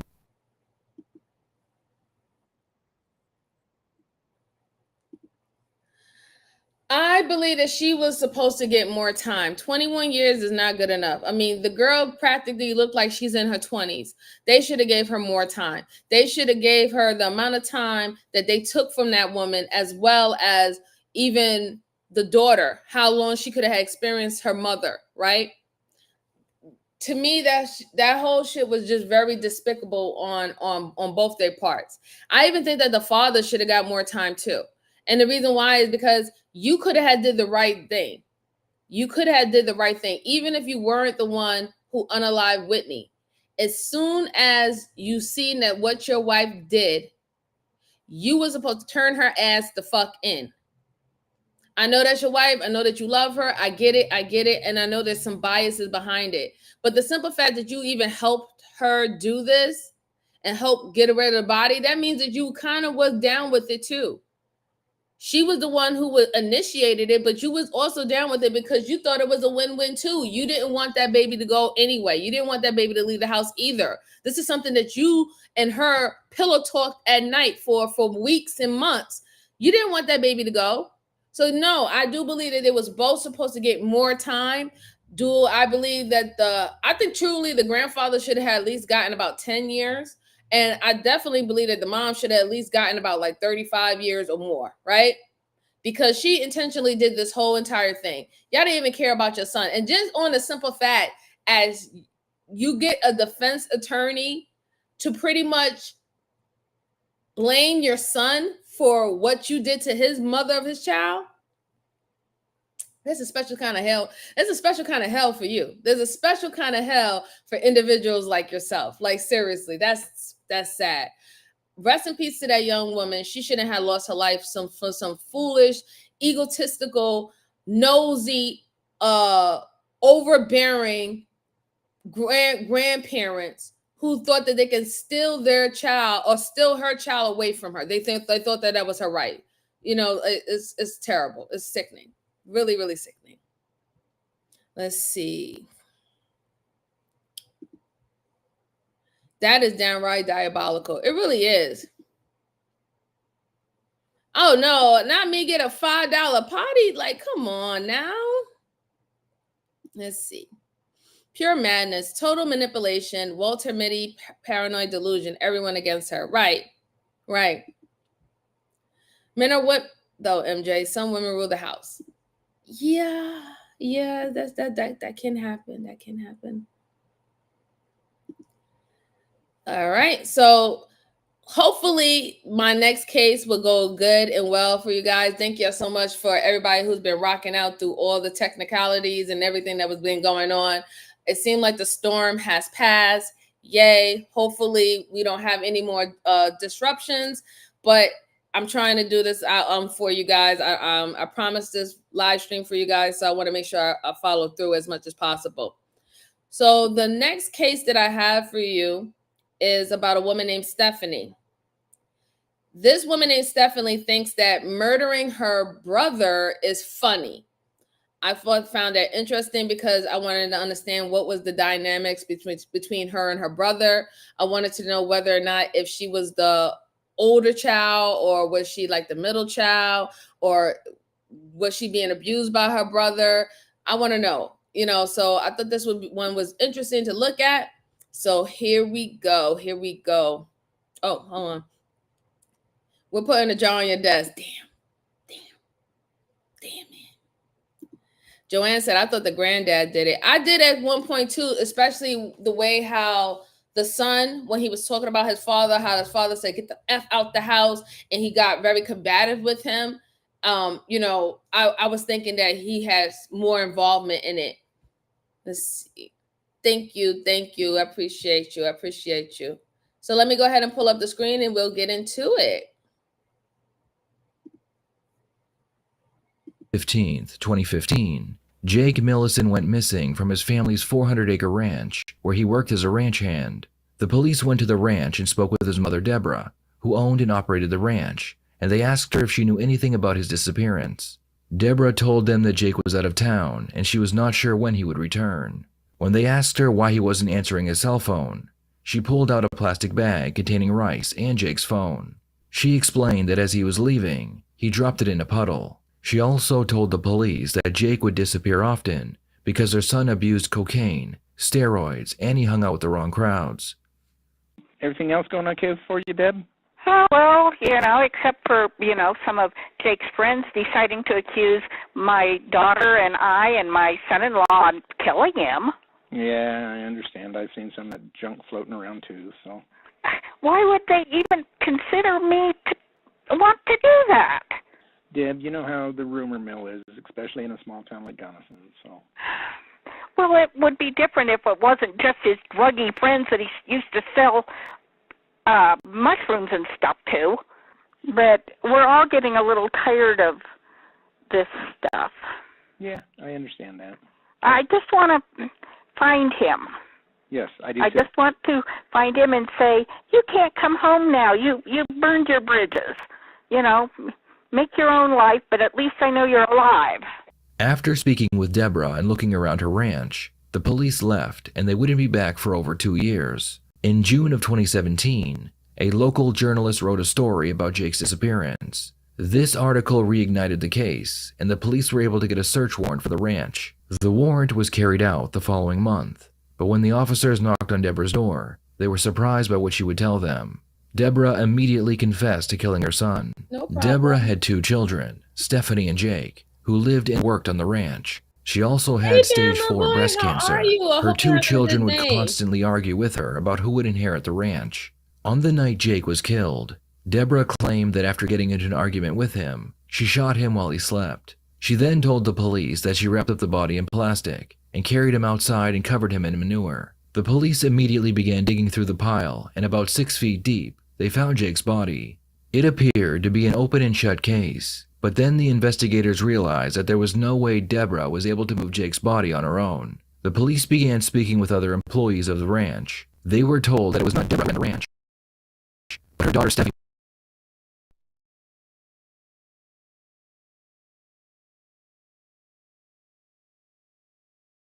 All right, so let me say my little 2-piece while this is trying to get it together.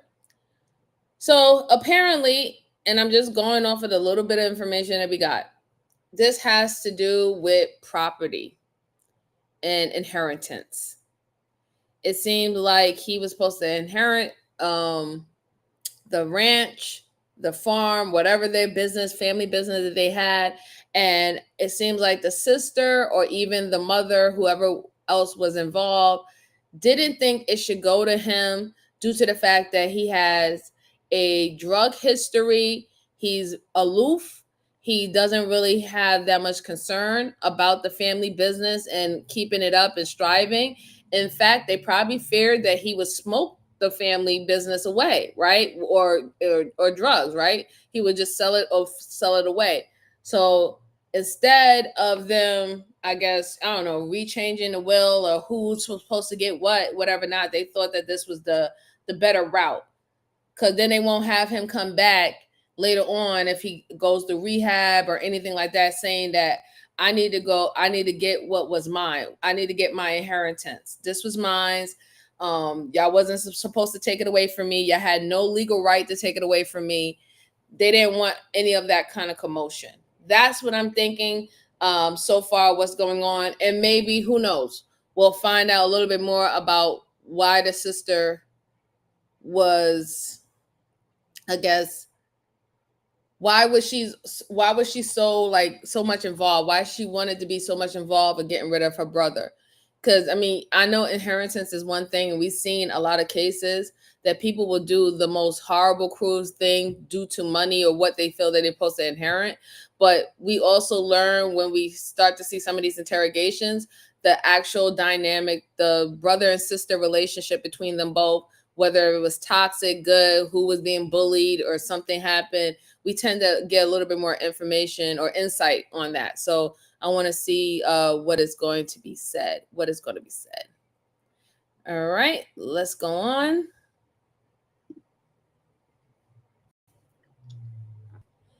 Oh, come on, come on.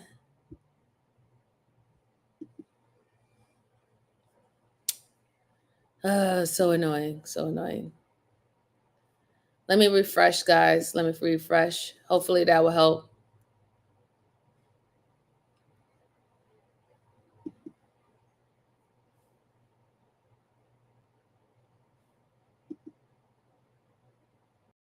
Mm-mm.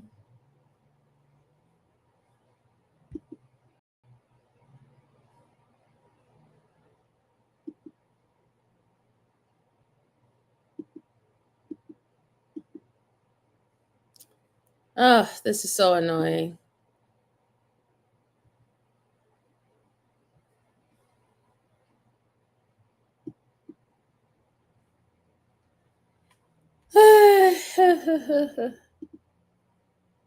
Hold on for 1 second. I'm going to refresh the whole screen. So give me 1 second. He asked her why he wasn't answering his cell phone. She pulled out a plastic bag containing rice and his phone. She explained that as he was leaving, he dropped it in a puddle. She also told the police that Jake would disappear often because her son abused cocaine, stared anyhow at the wrong crowds. Everything else going okay for you, babe? Oh, well, except for, some of Jake's friends deciding to accuse my daughter and I and my son-in-law on killing him. Yeah, I understand. I've seen some of that junk floating around too, so. Why would they even consider me to want to do that? Deb, you know how the rumor mill is, especially in a small town like Gunnison, so.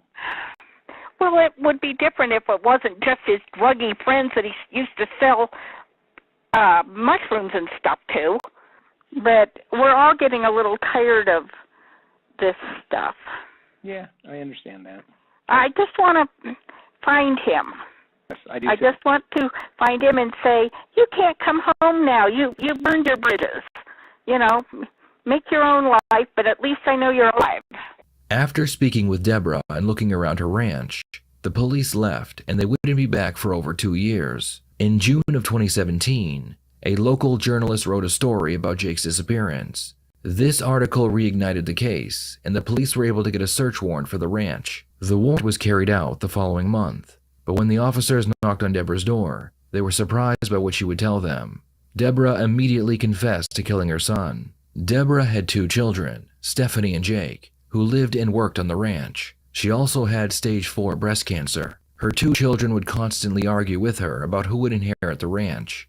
On the night Jake was killed, Deborah claimed that after getting into an argument with him, she shot him while he slept. She then told the police that she wrapped up the body in plastic and carried him outside and covered him in manure. The police immediately began digging through the pile, and about 6 feet deep, they found Jake's body. It appeared to be an open and shut case, but then the investigators realized that there was no way Deborah was able to move Jake's body on her own. The police began speaking with other employees of the ranch. They were told that it was not Deborah who ran the ranch. Her daughter Stephanie was in control of everything. The police began to wonder if Stephanie and her husband Dave had been the ones who killed Jake, and Deborah was just taking the blame because her life was almost over. Police decided to give both Stephanie and and Dave polygraphs and see if they were being honest about not knowing anything about Jake's death. What's your involvement? What's going on? Brucey.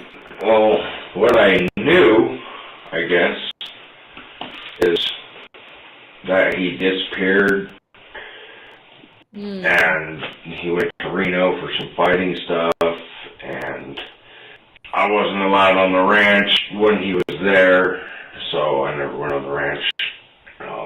I really don't know anything.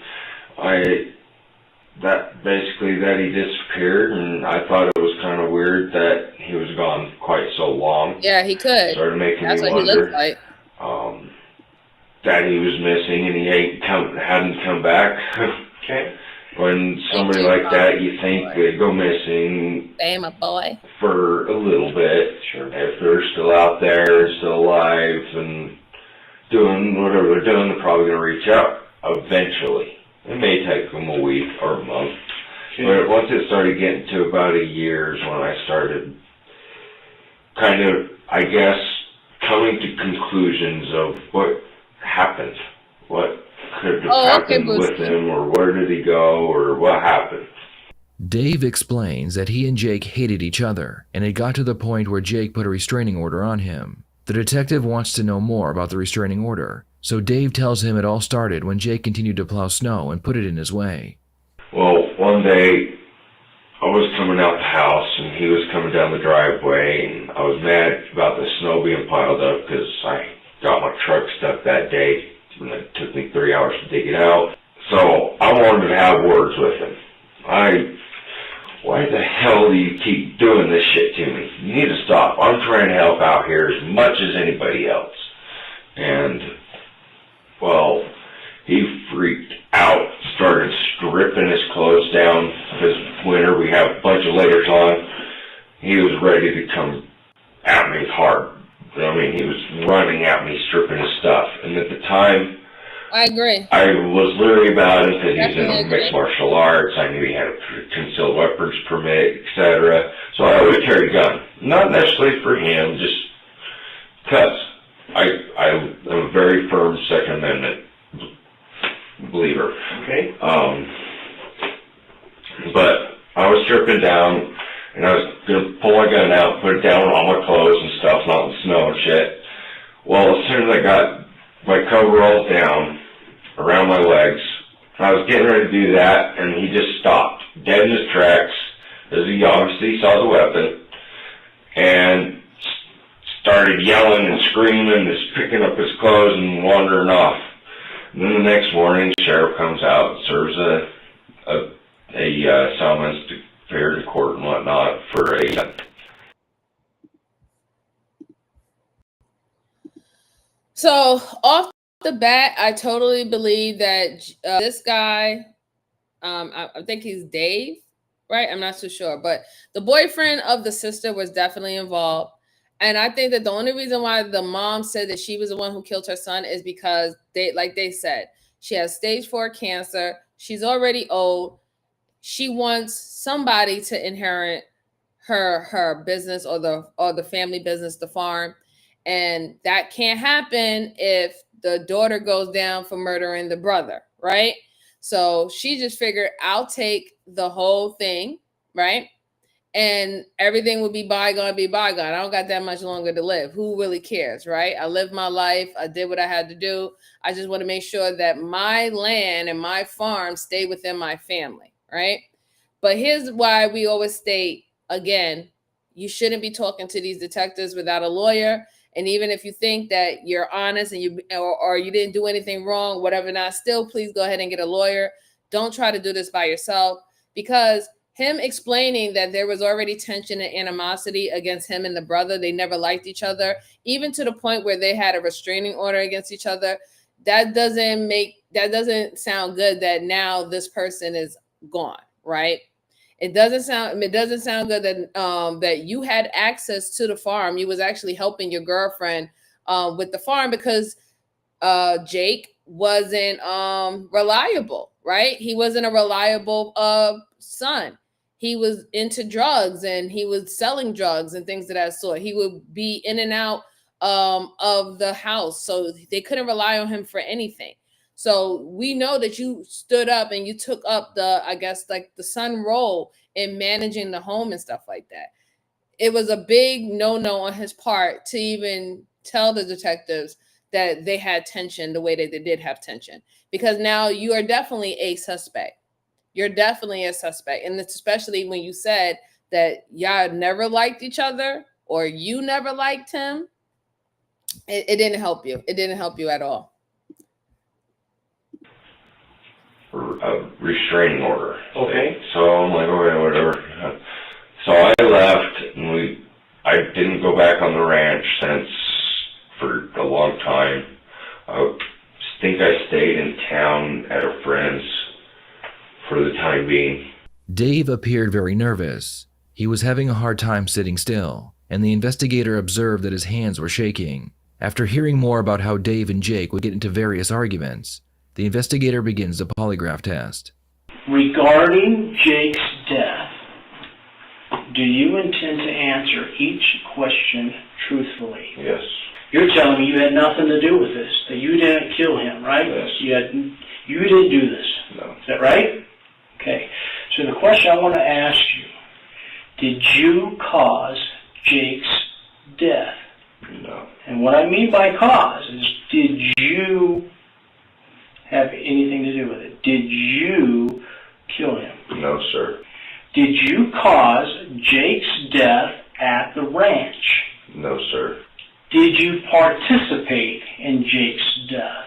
No, sir. What do you think I mean by that, by the word participate? Was I around at the incident? No, sir. Right. I was not. Was you around? Did you help dispose the body? No, sir. Did you have any involvement, any knowledge about it? Did you know what I mean? Anything. Maybe you didn't do it, but you had some other part. Right. You see what I'm saying? Yeah. That's what I'm getting at. That's what I mean by the word participate. Moving it from the loss, as you talked about, burying it, using a backhoe, anything like that. You see what I'm saying? Wrapping it up, anything whatsoever. I think I would have puked. Okay, all right. That's what I'm getting at. The investigator would end the test, and Dave was put into another room while he waited for his results. His wife, Stephanie, was next. Yeah, he lied. You're either going to tell me the truth or you're not. Right, yeah. Okay? That's true. And I hope it's going to be the truth, okay? And right now, you're the only person that's going to know that. Right, right. Okay? Well, when we're done, I can assure you there's going to be two people that's going to know whether you tell the truth or not. Right. Does that make sense? Yes. What's going on? Tell me what happened here. Okay, from what they told me yesterday, and I'm a little bit freaked out, is they told me my mom confessed to killing my brother. Okay. Your brother, Jacob. Jake, yes. Okay. He goes by Jake? We all called him Jake, but I think he preferred Jacob. What do you know about that? I didn't know anything until yesterday. I was kind of blindsided because You sure did. everything I thought was that he had left. She had told me he had left, and then he just didn't come back. He just didn't come back? No. Okay. How did that come about? I mean... she had said, and this is 2 years ago, okay. that he went to go to Reno, Nevada to do a martial arts. She said he had gotten a job, and they were going to, down there, and if he helped with the the camp, they would help train him some more. And she said that he was going to go down, he was going to be gone for 6 weeks, and then he'll probably be back. And apparently that was a lie. He's your brother. Have you ever been in contact with him? No, we weren't close. You were not close? No. Okay. How often did you guys talk? Never. Why is that? We've just never gotten along. Even as little kids, we just were always... She'd always tell me the same thing. She left in a dark blue truck. I was like, okay. I was like, you still don't remember the guy you went with? She's like, no, I don't know who that was. Regarding Jake's death, do you intend to answer each question truthfully? Yes. Did you? See, even her story doesn't even make any sense. You just told the detective that y'all never liked each other. Y'all didn't have a brotherly, sisterly bond at all, even as, when you were younger. So why am I supposed to believe that you had all this concern to speak to your mom in reference of your brother's whereabouts. That doesn't make any sense. If you never cared about each other, he was always gone doing whatever, and y'all never got along when y'all was younger, out of nowhere, you telling me he disappears. You know that he's supposed to be going to Reno or working something out in Reno, got a job in Reno. You know all this stuff about what he's supposed to be doing with his life in current state, but you don't mess with him like that. You don't mess with him like that. You don't contact him. You don't speak to him. Anything you know about him is through the mom, if anything, if she tells you, right? So why would you even ask your mom, where's Jake at? Why would you even care about his whereabouts? You never cared about his whereabouts before. So right then and there, you told a lie. You told a lie. You cannot be this concerned about your brother that you have no relationship with. Y'all not cool. Y'all don't like each other. You don't talk to each other. You don't care about each other's business. So you really expect me all that change now that he goes missing? Doesn't really make any sense. So let's see what the lie detector says. Even though we know that it's not admissible in court, nonetheless, it will definitely give the detective more of an understanding how manipulative she can be, and probably the intent as into why she probably did do something to her brother, or even allow her husband to do something to her brother, right? Caused Jake's death. No. Did you participate in Jake's death? No. Stephanie was put into a separate room and told to wait for the results. Both Stephanie and Dave would fail their polygraph tests. Dave was the first to hear his results. David, do you understand the severity of this situation? Yes, sir. Do you understand and know the penalty for first-degree murder? Yes, I do. And what do you know about first-degree murder? That you kill somebody, you pay the price. Okay, but what is the price? You go to prison or death sentence or whatever. I don't know. You could spend the rest of your life in prison, or you could actually be put to death. Mm-hmm. Okay.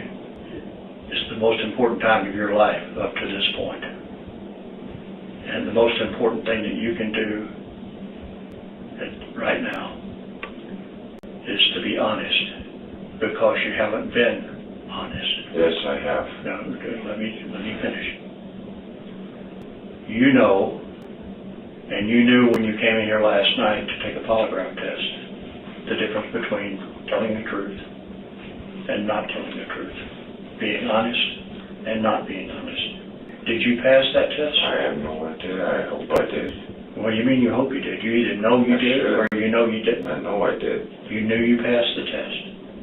Why did you so severely not pass the test? I honestly don't know. I don't know. I should have passed it because I didn't do anything. If I were to have killed this guy, it would have been because of him attacking me. But I didn't. I didn't kill this guy. Did you use that gun to kill Jake? No. Look, I like you, and I want to help you.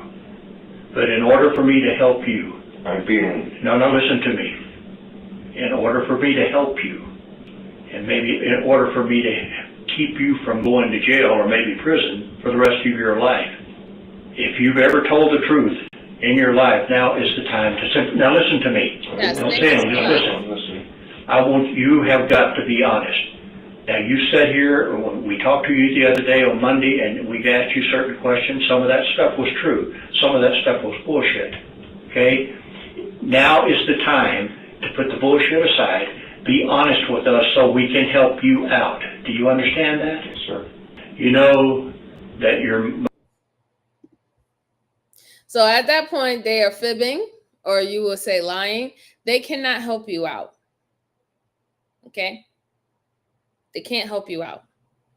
Do not believe them when they say that they can help you out. They are not there to help you. They really aren't. They're there to get the facts, all the evidence, all the truths. They're there to get a confession. That's what they're there for. They can't help you. They can't help you. So just like, you know, you should know that they're not there to help you. You should know that. But, you know, some people really do believe that some of these guys are going to help you. Some way they're going to work something out where you can get some type of plea deal or whatever not. And tell you the truth, these detectives are not there to help you get a plea deal. That's not what that's for. Usually that happens when you get a attorney, right? And then your attorney starts speaking with the prosecutor, right? Because they're buddies, they're in the same field, right? They're just on the opposite side. They start talking amongst each other and they start saying, hey, listen, you know, I really need this case. I really need this win, you know, or can we find some type of balance, right? And that's how you get plea deals. It would be better for an attorney to get a plea deal if they know that if they go for a specific type of charge and they don't have enough evidence to prove it, or their evidence is shaky, right? And something can happen where they can lose the case, they will prefer a plea deal, because in that way it's a win-win for the state and it's also a win-win for the district attorney, if you really think about it, right? Or the defense attorney. It's a win-win. The district attorney can say, I still have this case as a win under my belt because we did get a conviction. And then the defense attorney can say, well, I did my job because I was able to get you from first-degree murder down to manslaughter. It's a win-win. That's how they look at plea deals. That's why they even give plea deals out. So both prosecutor and DA come away with something. And it's also going to look good on their record. No attorney wants cases that they didn't win on their record. The more cases that they have proven to win or help their client or even help the state, the better for them, right? It's the better for them for their career. So this is just looking at it outside of like necessarily the law aspect and looking at it as a business aspect, why you will see certain things like that happen. But let's go on. Mother-in-law is probably, her health is probably failing. Yeah. And you know, it's quite easy for her to be able to step up and take the blame. Oh, I understand that. You understand that? Yeah. Okay. I took your mother-in-law out to the corral to have her point out where the body was. She said, this is where we buried him. I don't know why she said we. The detectives keep pushing Dave to get him to confess, and eventually their hard work pays off. Dave begins telling them the story of how he was moving manure around when what he believed was Jake's body was uncovered. Like, I had a really big suspicion, and I think it might be true. And I just freaked out about it. Don't give us half of it. So I was cleaning manure, putting it in the back, and I saw a white bag and some bones sticking out of it when I was dumping manure back there. And I thought something looked funny. I didn't really want to think about it. I just didn't want to. I wanted no part of anything like that. What did you think? That it could have been an animal. That's what I was told, that it was a bear, an illegal kill of a bear, or something like that, an illegal animal that was put there in this pile of manure, and I didn't think it looked right. It just didn't look animal to me. All I saw was bones, like part of a rib cage. And I was told it was an animal and to bury it. And I just didn't think it looked right. And it kind of freaked me out. And I just wanted to just keep it thinking it was an animal. And she was supposed to dispose of this animal carcass that I thought was an animal carcass, or was told anyway. And I didn't touch it, didn't look at it any more than that. I just left it at that. left the hole open, did my thing. A couple days later, I put the barrel in and covered it up. But when you saw the body, and you knew it was a body, right? I knew it was a body. I didn't know what kind of body. No, come on. I didn't know what kind of body, but I really had a strong suspicion. I knew what it was. David, you knew then. Yeah, Dave is tripping. What animal do you know mimics exactly the body of a grown man? What animal? I don't think that y'all have chimpanzees in y'all forests and stuff like that. You know, an ape is way bigger than a human body. Giraffe, lion, deer, moose. Like, there is no animal that I will believe that you have in your area that will make you believe that, you know, that's not a human body. But then again, you knew it was a human body. You said that you admitted that you said that something didn't seem right, that this doesn't seem like an animal. The way how it was wrapped didn't seem like an animal. The bones that was coming out of the tarp didn't seem like an animal. But you still did nothing. You still complied with the wife and the mother to go ahead and bury this carcass. With you knowing that this was human remains, that this was the actual body. It's crazy how people don't even think about the things that they say. 1 minute you admit that you knew something was fishy, and then you also admit that you went ahead and you went with it because you didn't want to believe what you know your intuition was telling you, that something is wrong, that this should not be happening. You could have did something. You didn't have to bury it. You didn't have to listen to them. You could have been like, no, y'all going to tell me what the hell is going on, or I'm going to call the cops, right? You could have did that, but you didn't do that. You didn't want to hear anything about it. You wanted to act like, oh, I don't know. And quite frankly, the detectives wants to find out whether or not if you was actually in on it, because right now you're actually telling the story as if you was brung in to the plan at the last minute because they needed your strength to help move the carcass and for you to bury it. They're trying to figure out if that is true. Or was you a part of this whole plan from the beginning?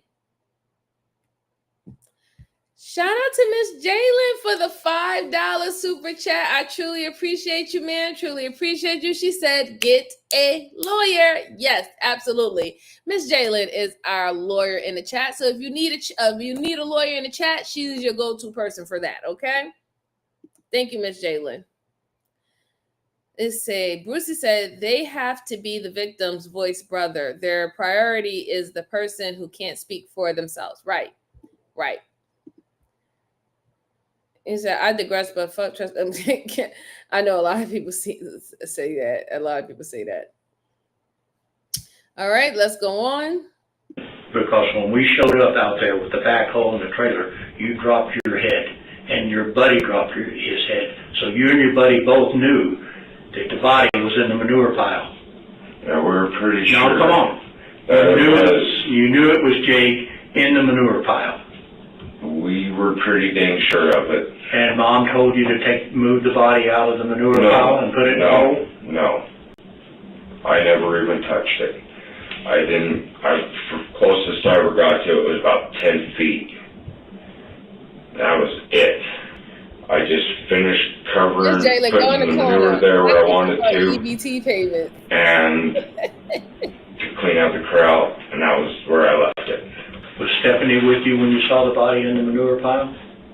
She was after I first saw it. Okay, and so Stephanie saw it. No, wait a minute. You and Stephanie knew that that's Jake in the manure pile. We didn't know for sure. We had a very, very, very strong. How often do you go up and see a body with a manure? Who's missing out there? Who's missing out there? Jake. What was Stephanie told? Stephanie was told that don't worry about it. It's just an illegal animal. Just cover it up. From the time that you saw the body in the manure pile, what kind of discussions did you and Stephanie and Mom have about Jake's death? None. Me, Stephanie, and Jeremy joked about it a little. Like, what if it really is Jake? And so a dead body. So, yeah. Is not something to sit around and joke and tease about. No, we weren't. This guy has been missing for 2 years. We weren't really joking about it. We were very scared about it, and I guess to relieve the pressure, we kind of tried to laugh about it. Not laugh.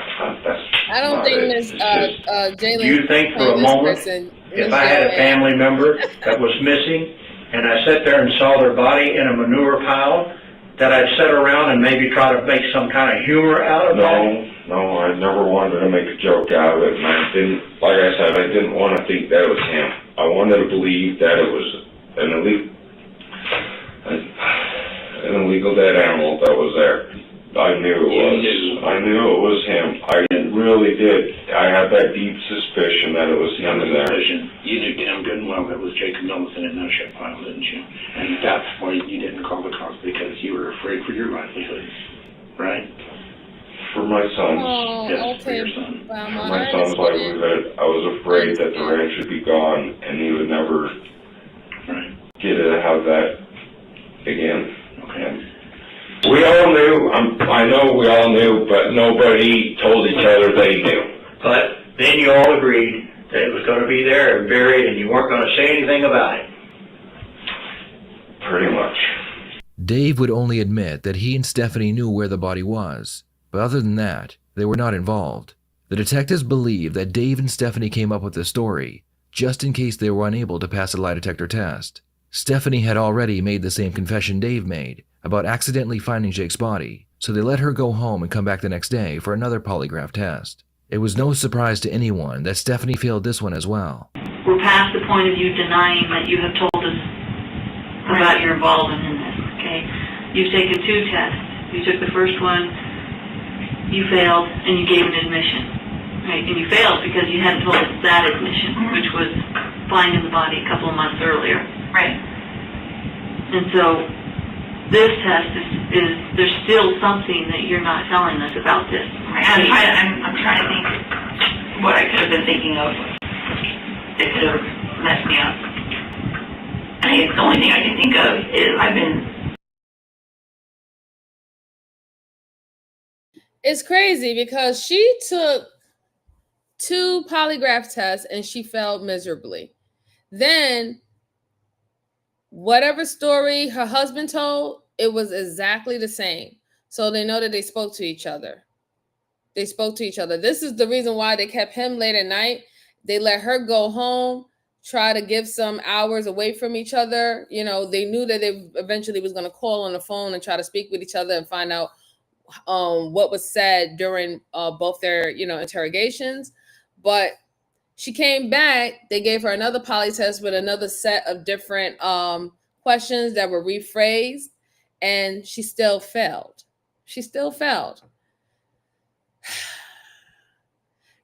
And then it doesn't make any sense. My thing is, if supposedly you found your brother unalive, right? Y'all found his body unalive. Why neither one of you went and called the cops? If y'all wasn't involved in his death, and y'all could look and see that his death wasn't for natural causes, right? He didn't get attacked by some unruly wild beast or something that was out in the field or on your farmland and nobody knew about it, right? He didn't get run over by a tractor, right?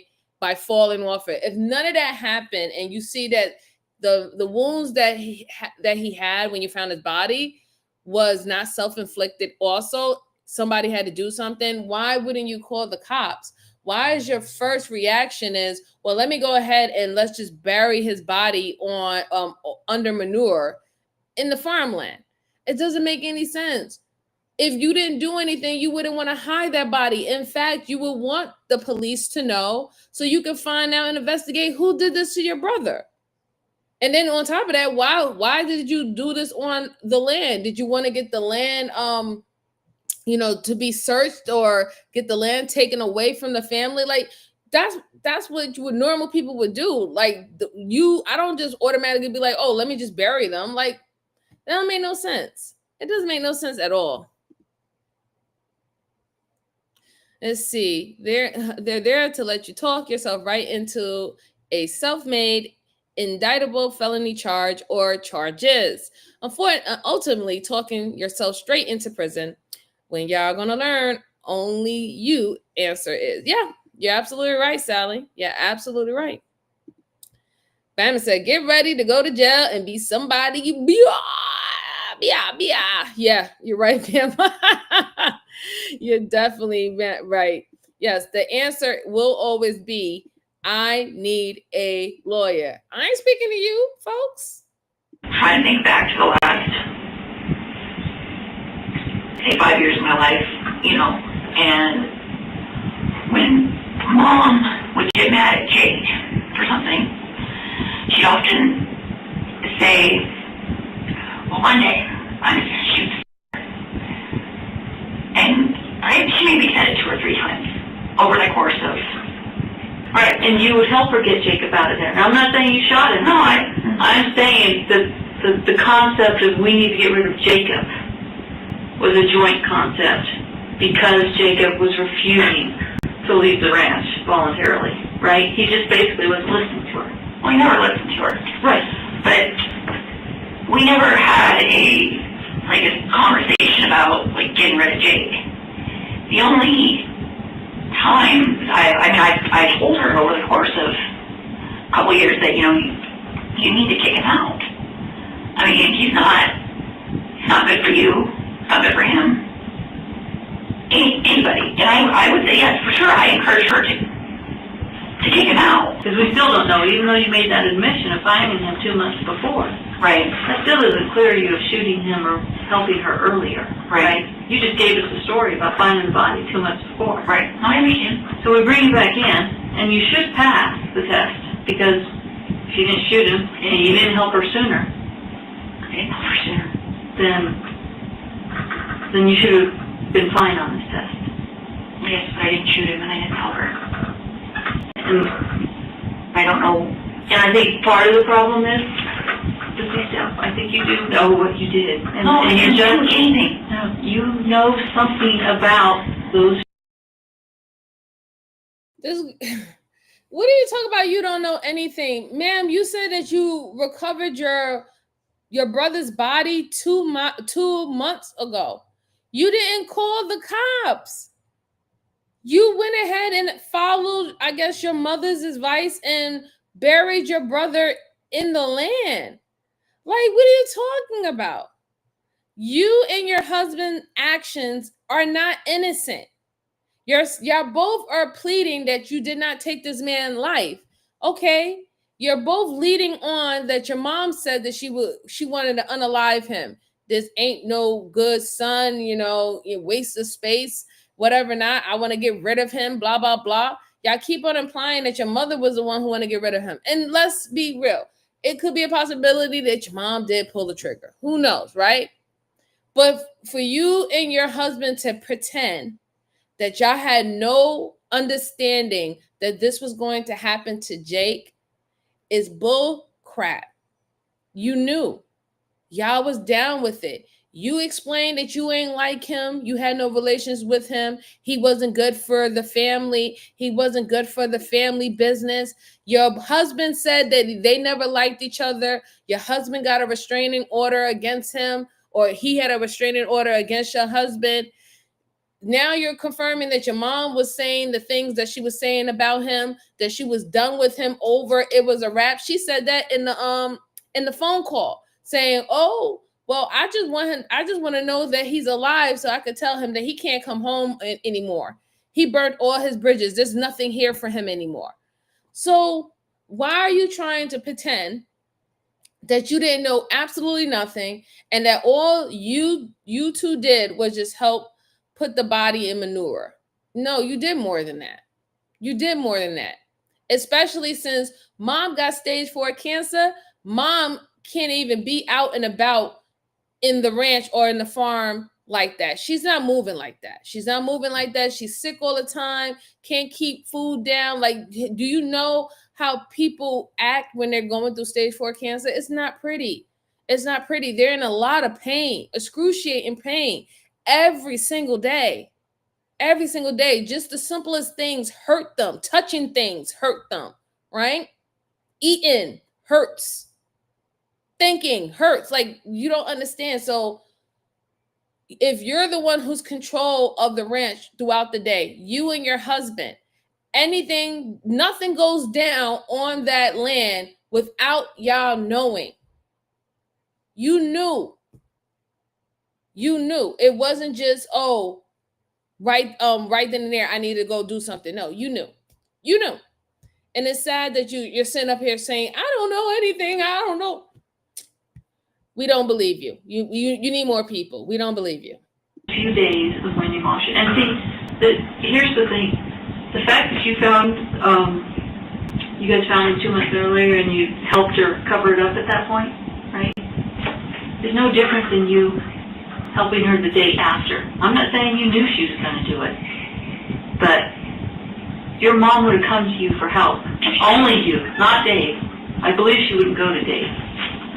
She would come to you for help. She didn't.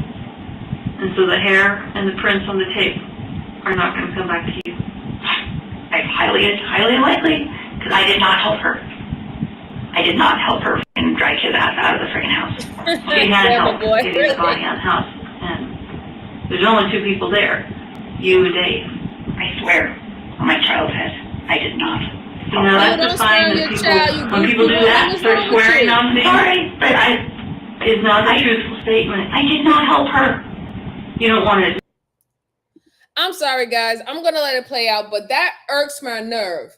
I hate when parents swear on their children. I hate it with a passion. Stop cursing your lineage. Why are you doing that? Why? Whether if you're telling the truth, and it's worse if you're not telling the truth. Why are you putting that into existence that you're swearing on their life? Swear on your own damn life. Stop swearing on your kid's life. The hell's wrong with you? Now we can go on. You helped. No, I did not. You have to see it from our perspective. I understand. You knew about her taking your brother's life, and your first instinct was not to call the police. It was to call your mom. And then you run to call your mom first instead of calling the police. She's not even there.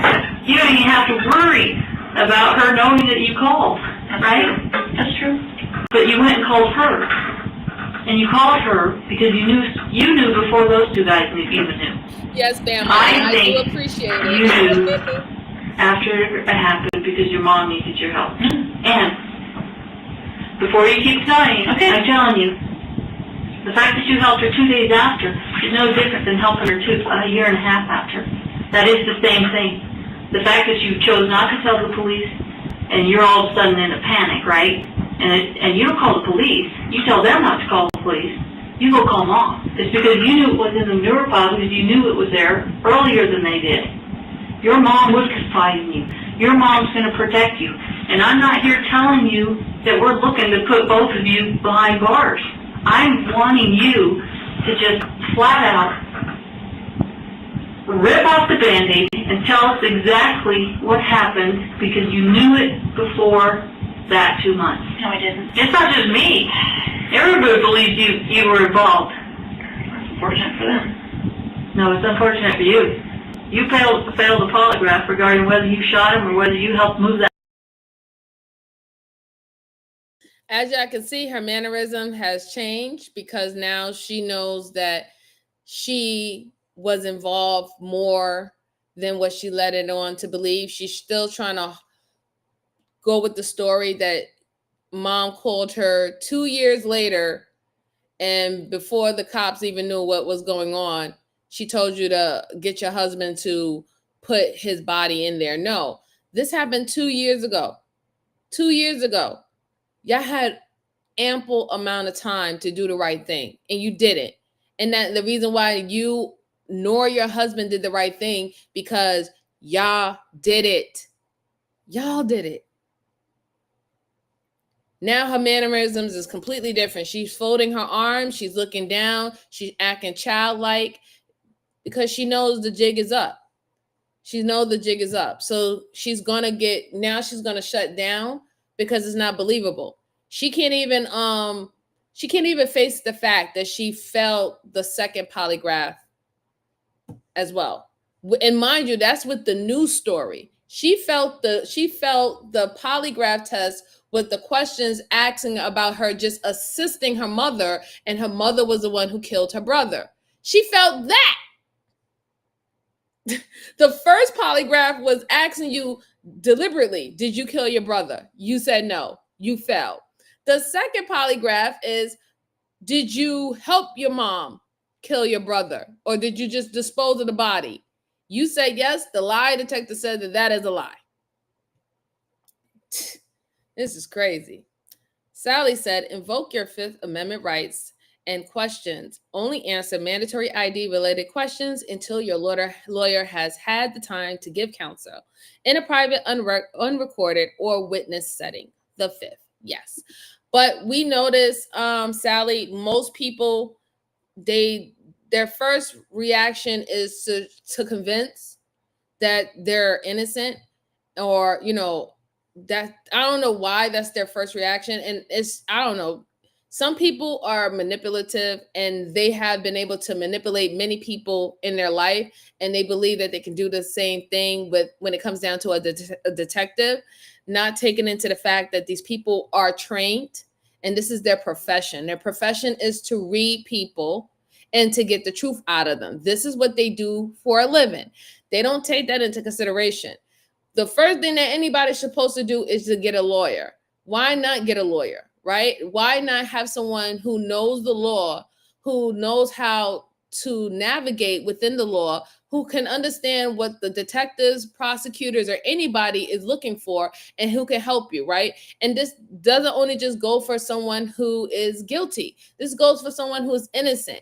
Because we have many stories where people who were innocent went to jail for a very long time. And we have stories when people who were really actually guilty get away scot-free. So since we live in a world where everything is not absolute and everything is not going to be right to the T, we try to perfect it as much as possible, but we're humans, right? We're humans. Do what will benefit you the most. Get a lawyer. Stop talking to these people. Seriously, just stop talking to them. Get a lawyer. Hopefully you get a good lawyer who knows how to navigate the law, who knows how to frame the situation or frame your story correctly, who knows how to deal within evidence. If they need to prove that something else needs to be added into evidence because it would clear you, or they can prove that the evidence that is being used against you is not enough. It's not sufficient enough to claim that you did it. That depends on, how your money moves. You know what I'm saying? Like, seriously, it is what it is. But please don't try to go into doing this by yourself. That body out of the house. What do you think will happen if the hairs or prints on the duct tape come back to you? I'll be arrested. Oh, no problem, Brucey. For what? What do you think the charge will be then? Murder or disposal of a body? Nope. First degree. When Stephanie realizes that she could be charged with first-degree murder if her fingerprints are found on the tape that secured the plastic around Jake's body, she becomes very concerned. It didn't help her. I definitely didn't shoot him. So if there is DNA of yours on that weapon, then you shot Jake? I guess so, but there shouldn't be, because I don't remember ever shooting. I don't remember shooting that gun in the last. I'm sure I probably shot it before, but I don't remember when. Therein lies the out. A person who had nothing to do with this would have said, I've never shot that gun. Oh, okay. Don't worry about My friends it. are not Don't going to be on that gun. Hello, Linda. How are Initially, you? he Hope said, everything's should going well be. with you Don't today. think so. If they are, I I'm sure I have shot that gun at some point. She's had it forever, but not anytime recently, ever. Okay, so this is the route you want. Not this woman talking about she's trying to give herself an outlet because she knows that she's cooked. She's cooked as Thanksgiving's turkey. You know that your DNA is on the weapon. You know that your DNA is on the weapon. So now you're trying to frame it. Yeah, I shot the weapon before. My mom had the gun for a very, very long time, but it's been a very long time since I used the weapon. So again, if it was a very long time that you used the weapon, right? You're telling me that nobody else used the weapon outside of you, because the whole point is if somebody else used the gun, then it's not only going to be your DNA on the weapon, it's going to be their DNA on the weapon, especially since it's the most current. But if you're saying that you used the weapon a long, long, long time ago, then that can't be the weapon that shot Jake, and your DNA is still on it. It doesn't make any sense. It does not make any sense, lady. You're afraid now, but you're trying to give yourself an outlet. It's just, it's like, I don't understand. I really don't understand. So the gun sits on the shelf for 20 years, but has fresh prints. Yeah, exactly. Right. Yes, that's what she wants us to believe. Or somebody strategically, it's not your mom, it's not your husband, but someone randomly decided to get your mom's gun that she had for years, and they knew that your DNA was going to be on the gun, and they decided to use the gun, but they knew that they had to put gloves on. And then also they shot Jake on your property. And y'all didn't know how he got shot, what happened. It was a bad drug deal or something. And y'all just see, oh my God, my brother's dead. Oh my God, my son is dead. Well, we can't go to the cops because everybody know we don't like this son of a gun. So let's just get rid of him. Let's just bury him on the land. Give me a break. Want to take? I don't know. You want us to prove that you helped her move it, and you want us to prove that you shot that weapon. Because this is the time to cooperate. I understand. This is the time to tell us your involvement, so we can say, yep, she came clean. It'll play out. It was over the ranch. I have a will that says it was going to you. Your mom's taking the fall because she's dying. I'd like a lawyer since you don't seem to want to talk to me. I can't. There's nothing I can say to you. Because apparently, you've got all this stuff that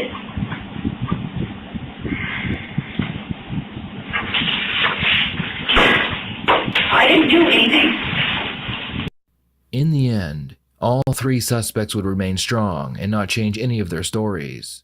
Deborah was convicted of second-degree murder, and she received 40 years in prison. David pled guilty to tampering with evidence, and he received 10 years in prison. Stephanie also pled guilty to tampering with evidence, but the judge threw the book at her. She was sentenced to 24 years in prison.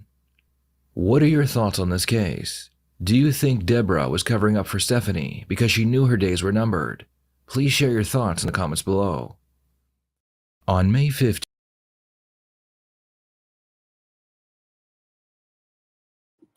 yeah, duh. The mom was already done and sick of her son because he wasn't a reliable son. He was doing drugs. He was selling drugs. He wasn't doing anything to, keep the family business or the house alive. She couldn't rely on him. And he was supposed to inherit that. Stephanie, however, she ran it with her husband as like a family business. They didn't like him. They agreed with the mom about he was a waste of space and that he shouldn't have inherited anything. They shot him. They let the mom know. Mom said, I'm going to take the blame. It is what it is. I'm going to take the blame. I don't got that long to live. It doesn't even matter if I have to spend a couple of years, maybe 1 or 2 years in jail. I'll probably be gone before then. I'm probably only got like six more months to live. It doesn't really matter. At least I will have one child that's going to inherit my land, my farmland, and keep the business going. But they were all in cahoots with each other. I'm glad they threw the book at the sister, right? I think they should have gave the husband a little bit more time, because him trying to pretend that he wasn't down with this and he came at the last minute and he just decided to help them because it was a corpse and they can't move it by themselves. I call bull crap on that. You was just as well down with the plan because you didn't like him anyway. And you know that him being gone, your wife would inherit the land. And guess what? You would inherit the land off of the simple fact that that is your wife. It was a win-win situation for all y'all, and that's why y'all did what y'all did. Rest in peace to that young man. It's sad that he had family members who would do that to him.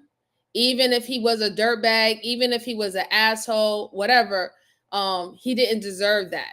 He didn't deserve that. It's quite sad that you saying that this boy was a drug dealer or this boy was dabbling in drugs. So he's dealing with all kinds of wickedness in the world, or you know, or people who have so all kinds of issues or hidden agendas, and not one of them took his life.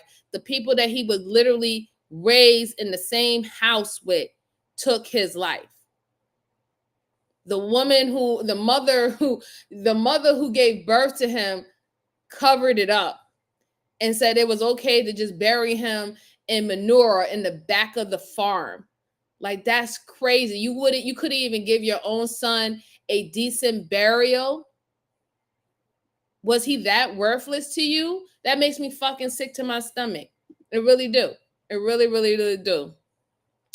Bama said, basically, they were playing God. What heartless, callous sons of a... Yup. Him being gone, dude would be top dog. Right. Exactly. All right, guys. So I have one more case for you good folks. Thank you so much for rocking out with me again for all the technicalities and everything that was been going on. I truly appreciate you always. Make sure you're hitting the like button for me, or you can hit the down button. It is what it is. We all can't have good live streams all the time, even though I try to do my best to have a great live stream with you guys. So the next case that I have for you, final case, it has to do with a husband. So this entitled husband, I guess he unalived his wife because he caught her cheating. This guy was a ex-Marine, and he felt that what he said in the interrogation, it was reasonable for him to unalive his wife. And I'm not sure if he unalived the person that she was with, but this is the case of Dylan Jennings, and we're going to go ahead and take a look at it. Let me go ahead and pull up my screen, and here we go. Ooh. Hold on, let's see. Bruce said, John Dutton of Yellowstone, they should have took him to the train station instead of your own property, right? But wait, there's more. You're absolutely right, Bruce. You're absolutely right. Let's go on. Let's go on. Your name's Dylan, correct? My name is Dylan. I think that's correct. Okay. How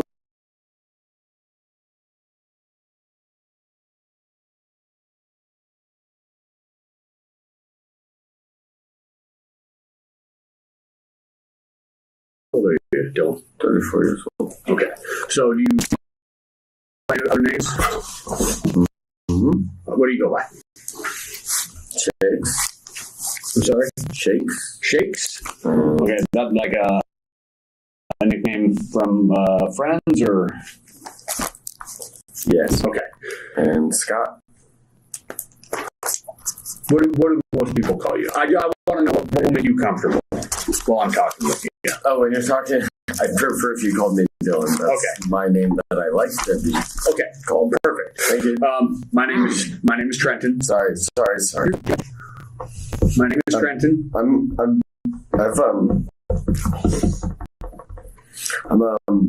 manic bipolar schizophrenic, and so I'm trying to keep everything got it with one person, not the other six. Do you take medication? Yes. Okay. Have you taken your medications today? No.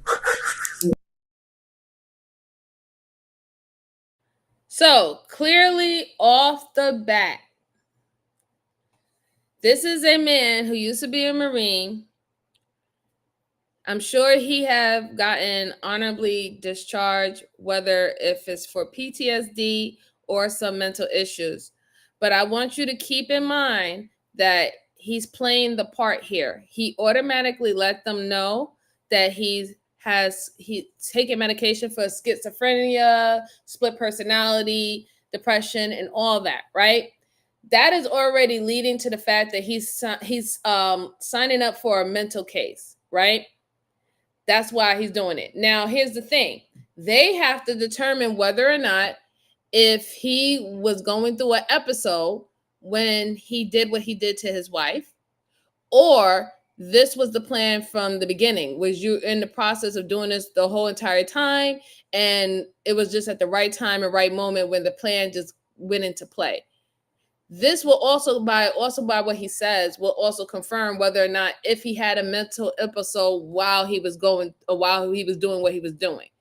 My belief is I don't think so.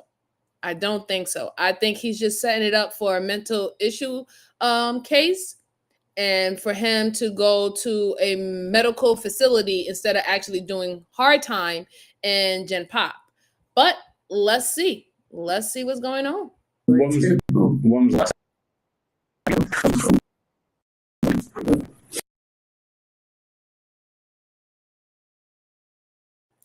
Oh, good night, Riaz. Hope you have a good night. Let's see.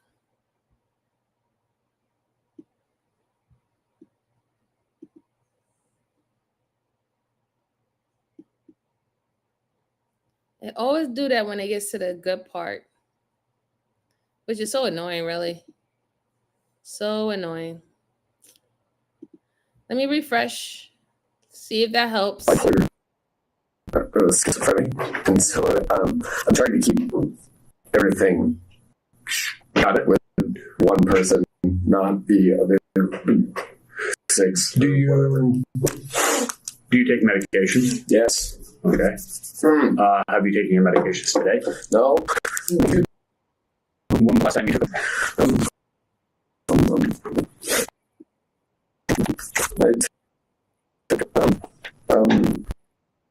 We took a quarter last night. 6.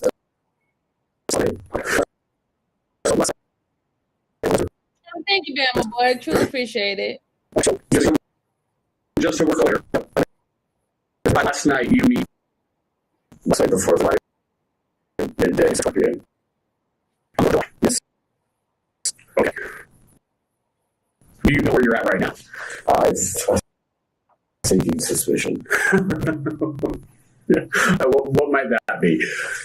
I assume that I am in a jail of sorts because I have handcuffs. Okay. Do you know what city you're in? Seattle. Sorry, Lynn. You live in Seattle? No. Okay. No. I live in Edmonds. Who are you with in Edmonds? Just myself. Okay. You got an apartment or a house or something there?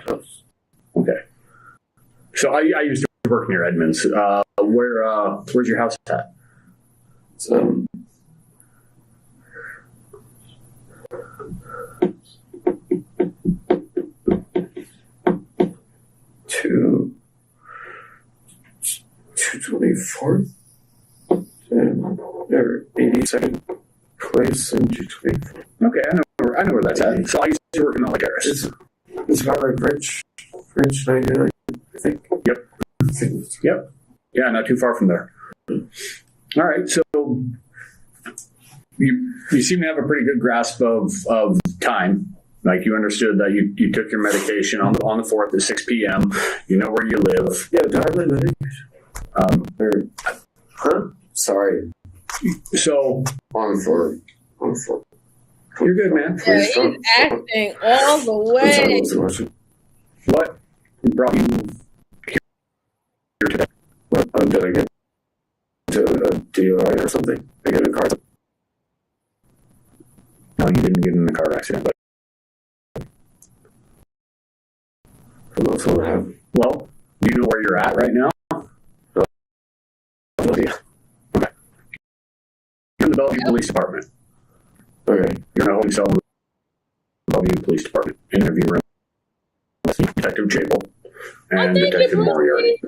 Oh, no, Brucey. Bama. Dylan, Thank an you so much. I ex-Marine, appreciate married Anna Lopez July 2019. Though their relationship was far from perfect, no one ever expected Anna to be brutally murdered in public, let alone by her own husband. What's even more shocking is that from the very beginning, before detectives could ask a single question, Dylan laid everything out without a trace of remorse. But here's the twist. He's unusually forthcoming about his mental health, claiming to suffer from bipolar disorder and schizophrenia. Now, the detectives are about to dig deeper and determine whether Dylan's confession is grounded in truth or just an epic performance to manipulate the investigation. You know, you're sitting in a holding cell in the Bellevue Police Department with two detectives.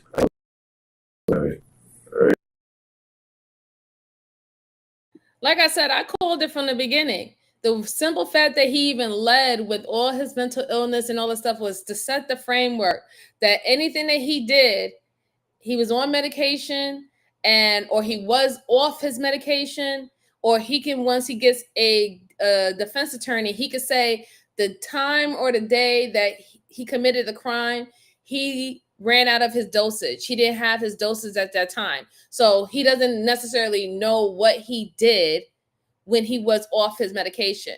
But they confirmed that, did you take your medication today? Yeah. What time did you take it? Yeah. So you are understanding very well what is going on. You knew that you had to take your medication today. You knew you had to take it at a certain particular type of time. So there's no reason why you're acting like you don't know, you're oblivious to why you're actually here now. So for him to even say that he's here because a DUI is ridiculous. Why would you be drinking if you're on that type of meds? I'm sure those type of medications that you're taking, they tell you to stay away from alcohol, right?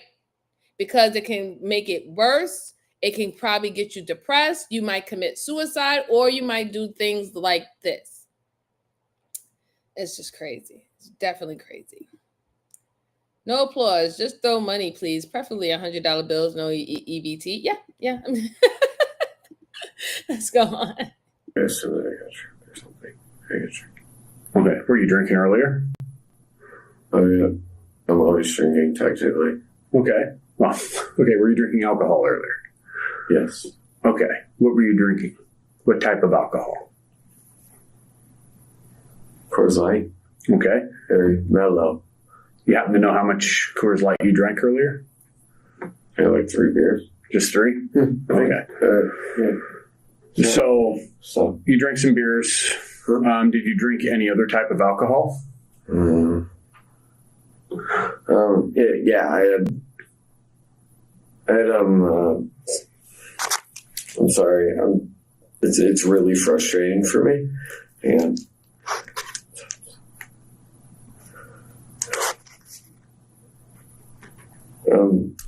yeah, I had a Manhattan and like 3 beers, but like in like a long period of time. I think I had dinner somewhere. Or we had dinner somewhere. Okay. Yeah, we had like an appetizer somewhere. I don't know. Well, so who do you remember talking to earlier this evening? One of my coworkers. Your coworker. Yeah, do you remember talking to a police officer earlier tonight? Yeah. Okay. The detective knows Dylan is struggling, but he's confident the young man can still cooperate. Watching Dylan's behavior, it's difficult to tell whether he's truly dealing with multiple personalities or just exaggerating it.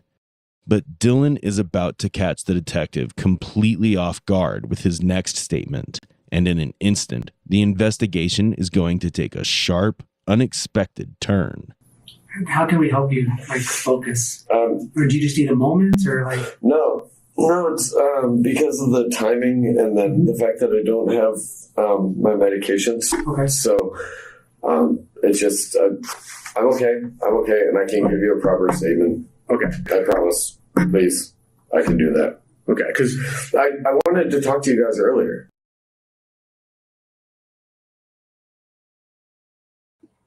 Didn't he just say that he took his medication? He took his medication before you even came down to talk to him. So that should be well in your system, and you should be able to have, the conversation as best as possible on how you act on your medication. Now you're talking about I don't have my medication with me. Last time I checked, you don't pop those type of medications like Advil or Tylenol, right? Like there is certain time frames when you're supposed to do it, because I'm sure it will still affect your kidneys or your liver if you don't have a certain amount of time before you take it. And then if there's strong medication, because you're saying that you're like a split personality, you have 6 different identities in you, right? They don't know you don't know who's gonna show up and speak for you. Those medications that they're gonna give you are gonna be really, really, really strong. Really, really, really, really strong. So it's just weird that he's already backtracking on some of the things that he said. And then he's gonna be like, "Oh no, I can have the conversation with you. Yeah, I'm fine. I just don't have my. I want to complain about the things that I don't have, but yeah, I think I can still talk to you." That's all exaggeration. Everything that he's doing is exaggeration. He is not that. I'm not saying that he doesn't have mental issues. I'm sure that he probably do. But his mental issues is not because of him not controlling himself. His mental issues is because all he lives for and breathes for is control of everything. The narrative, how everything moves, how everything operates and flow. He has to be in control of everything. That is his mental issue. Right? Very psycho, control of everything, even to the point of how he's trying to control this interrogation. That's why he led with telling them all the personality disorders that he had, and that he's on medication for them. That was him controlling the interrogation. Pay attention, ladies and gents. This would be a good thing to dissect in the psychology realm about certain people's behaviors and things that they do. It took us something I wanted to talk to you about earlier. It took us a while to get here. Okay. Yep. Okay. Sorry. Yep. I'm right there with it. So, can I give you a statement? I would love it if you would give me a statement. I would love to give you a statement, but not necessarily about one thing, about another thing. About what? About just, may I give you a statement? Shoot. Sweet. After about a month of being at my house by myself and the other people that I deal with on a day-to-day basis in my head, and watching both on video, Snapchat, Instagram, Facebook, more or less on my security cameras, while I have 2 broken ribs and a tube in my chest in the hospital, I proceeded to watch my wife fuck another guy on my security cameras. Not in the bathroom or the bedroom or anything like that, because that's that. But you figure you put a camera in your living room to watch after your dogs. That seems pretty normal. Things like that. So we decided that we would find them. And so I did. And so I broke my brother's apartment. I stole the safe. I climbed to it. I busted it open. I took the gun from it with the ammunition without his approval, much to his disapproval. I'm sure he's going to be very mad about that. And he doesn't know.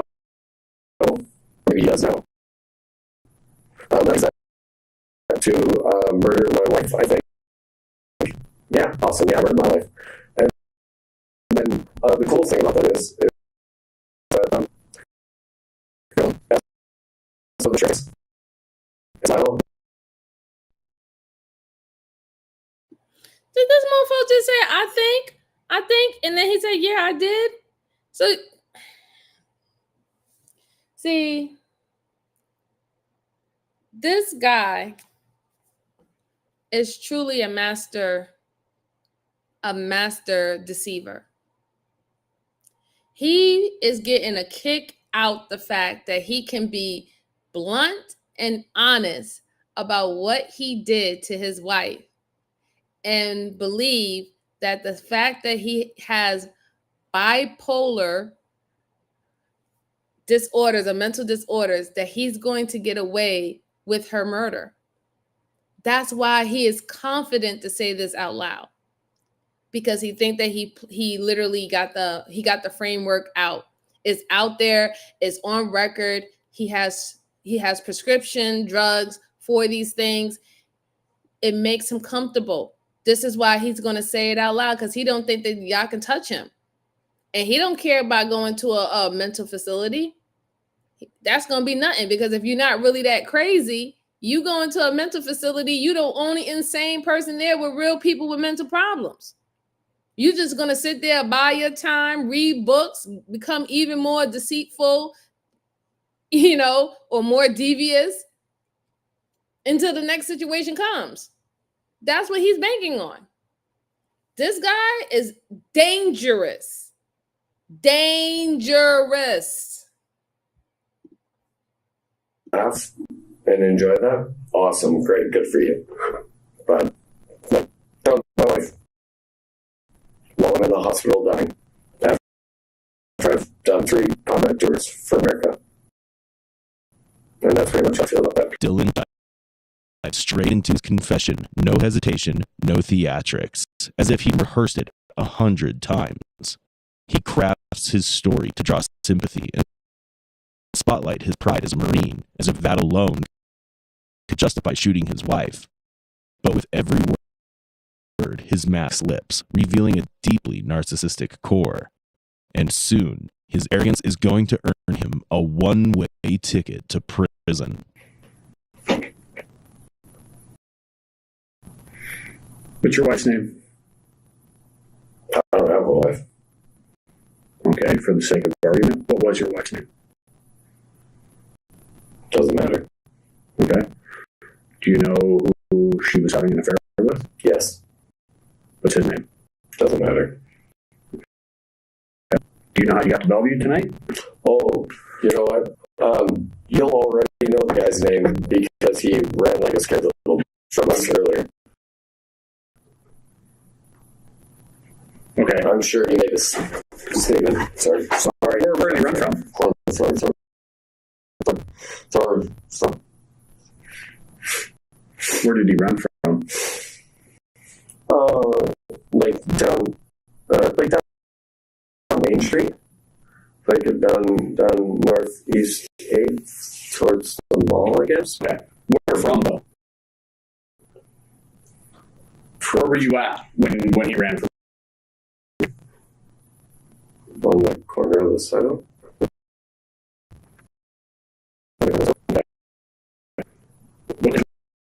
What city? We were in front of a business, in front of a building, in an intersection. Where were you? We saw this guy. We were on the corner of Northeast 8th. Right, like we were there because we had to take care of business. And this didn't matter either way, it was a fact. Okay, when you're saying take care of business, you mean go and shoot your wife? Yeah, I was talking about murdering my wife. I murdered my wife with a gun and bullets. I don't know. I know it's really bad. I just don't know what else anyone wants from me. I can only watch my wife for 6 days straight in the hospital. It's really tough time. And I'm not going to say that I understand because I don't understand that, but I can see how that would make you upset to a point where you might do something like that. Yeah, it made us upset. But what my partner and I are trying to do is we're trying to understand all of it. Dylan's arrogance fills the room as he looks the detective dead in the eye and refuses to say his wife's name or the name of the man she was with, Jeremy. To him, they don't deserve it. In fact, he smirks as he recalls how the guy ran the moment he saw him, like it was some kind of victory. But the truth is, Anna's betrayal didn't just break his heart. It shattered his pride, and soon enough, Dylan admits it was never just about love or heartbreak. It was ego, vengeance, and a plan he'd been perfecting for a long time. His self-absorption becomes even more apparent when detectives question him about how he acquired the murder weapon, revealing just how calculated his intentions truly were. And I can see that. But we're trying to figure out, like, everything, right? Like, you just told us exactly what you did. I want to ask you more pointed, detailed questions. Yes, she was pretty, Brucey. She was pretty. And like I said, everything about him is about control. It was all about control. I don't even think he really even cared that she was cheating on him. He was probably cheating on her. But it's the simple fact, the audacity to think that you can do, whatever you want and be, quote unquote, linked to me. It was all about control. All this whole expressing himself and saying everything in detail and saying, I don't care this, I don't care that. He didn't care 2 cents about that woman. That woman was disposable. Just like her boyfriend or the guy that she was dating was disposable. He looks at human beings as pawns, right? You're pawns on his chessboard, right? It's not your world, it's his world. And you're in his world. So he gets to move you across the chessboard however he sees fit. And the more he speaks, the more you realize how arrogant, entitled, diabolical, really, this individual is. And probably he'd been like this his whole entire life. I wouldn't put it past him if he was one of the kids that used to strap dynamite to animals' tails and watch it blow while they run around trying to get it off their tail and watch them blow up. And he never dealt with any consequence from doing that. He was always able to get out of that. Probably one of the reasons why he even joined the Marines, right? Because he was interested in being trained to get rid of the threat. I'm not going to say the other word, but to get rid of the threat, right? He was intrigued by that because to him, anybody who don't do what he wants to do, you're a threat to him, right? It's terrible. Yeah.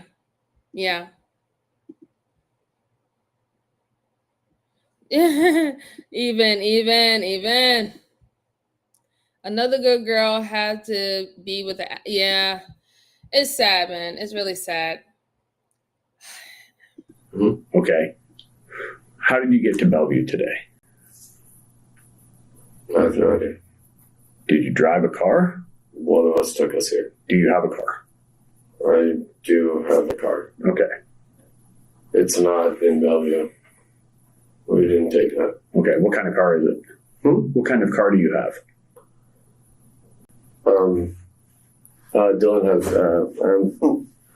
I have a black Corvette, a Chevy Corvette. It's at my house. Okay. Sorry. It's all good, man. I don't mean to. Sorry. I'm trying to be there to stop the punching and kicking. Sorry. I left my car at home this evening. Okay. How did you get to your brothers? Huh? How did you get to your brothers? I went.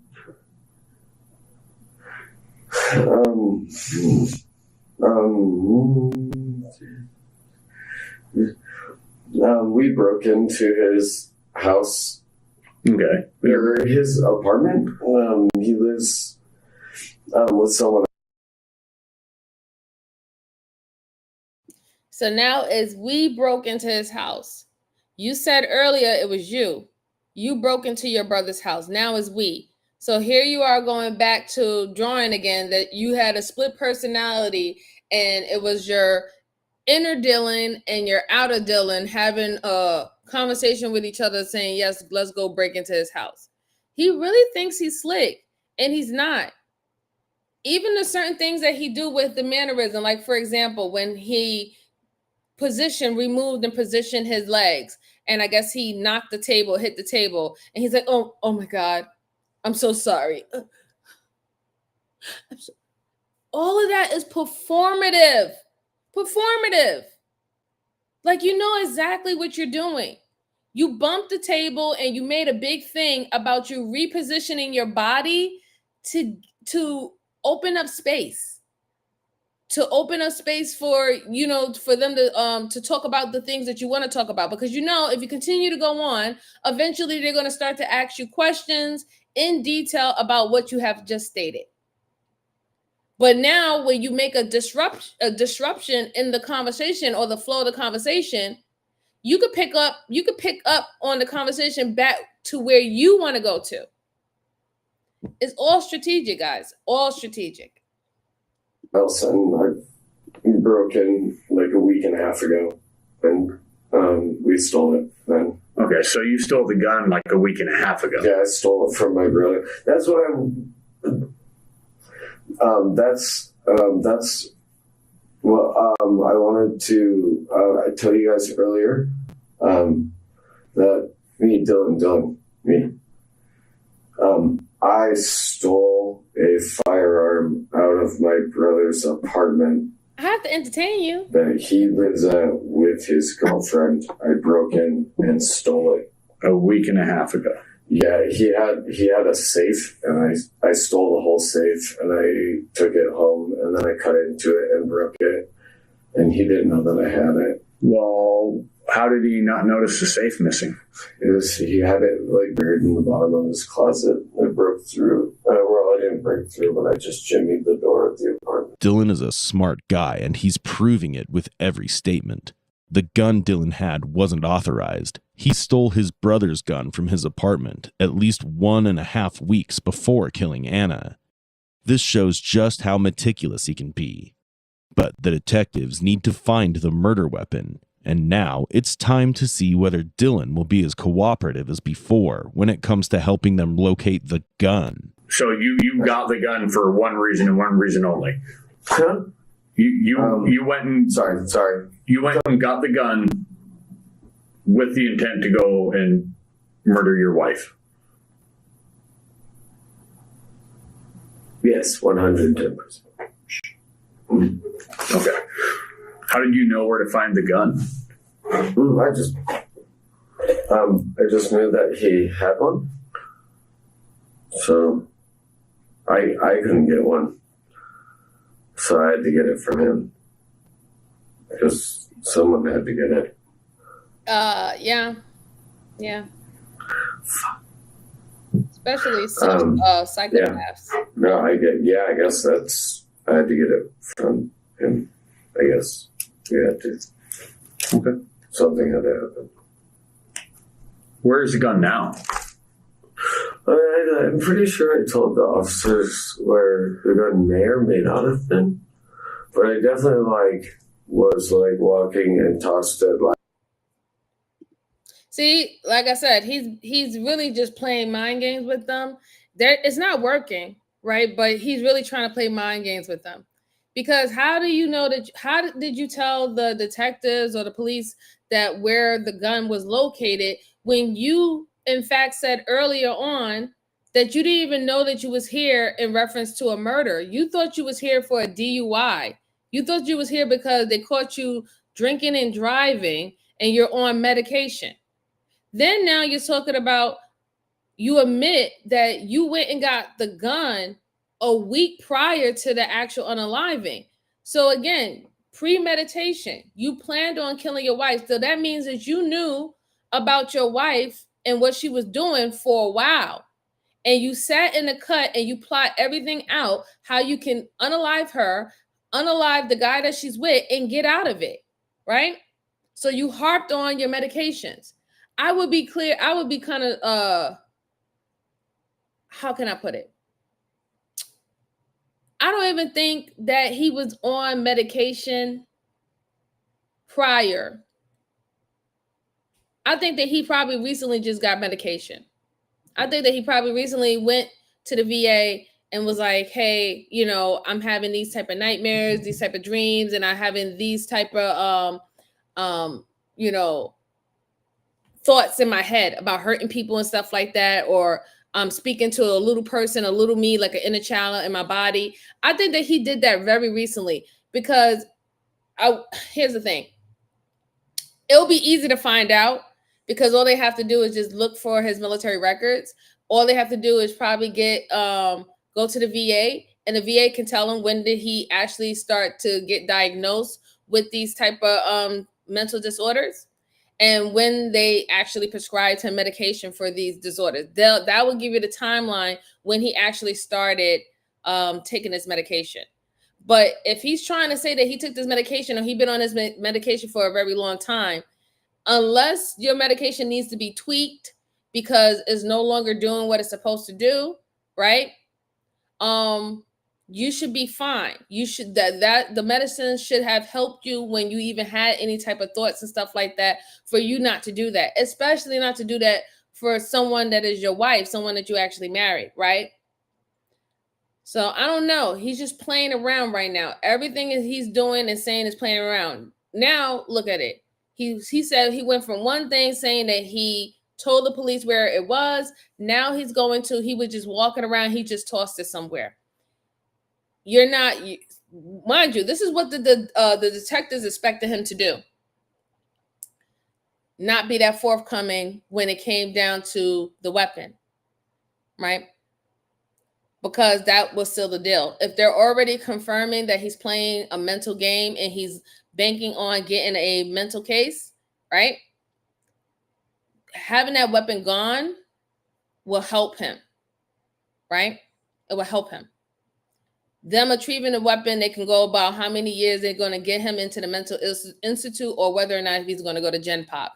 He would prefer for them not to ever know about the weapon or where to get the weapon and bank on his illness that's going to get him out of it. This is crazy. Let's go on. Let's go on. I pop it over to the right, somewhere nearby after tossing my jacket up and over to the right. So if you found the jacket, 1 block forward or 1 block back, and there's definitely a firearm. Okay. If you were to go out there, if we were to go back out there, do you think you'd be able to point out where it went?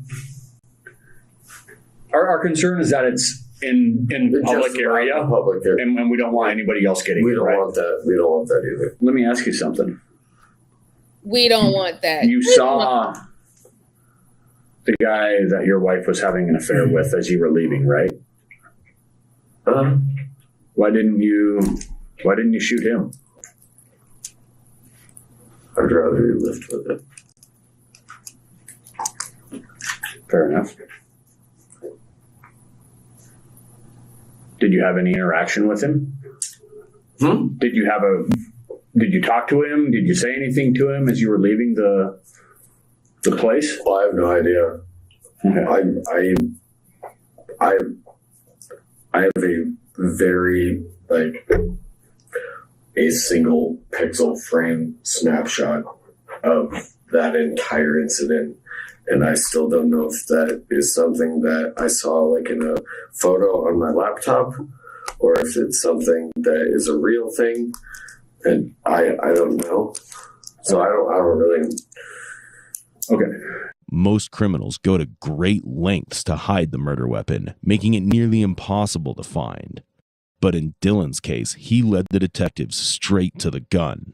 Yet the moment they press him about the man Anna was seeing, his calm starts to fracture. Whatever he's been burying isn't just jealousy, it's something far more dangerous, and it's clawing its way to the surface. I think you know exactly what happened. And the reason I believe that is because I've been doing this job for a while. I think I know what happened also. Okay. I don't know. You know what happened because you have been going back and forth from this persona saying I, we, Dylan. But you told me in one fell swoop exactly what happened from A to B tonight. Yeah, that's all a joke, Brucey. That's all manipulation. So whatever is going on, you need to focus and talk with us. I'm trying really hard to do so. I promise I am trying very.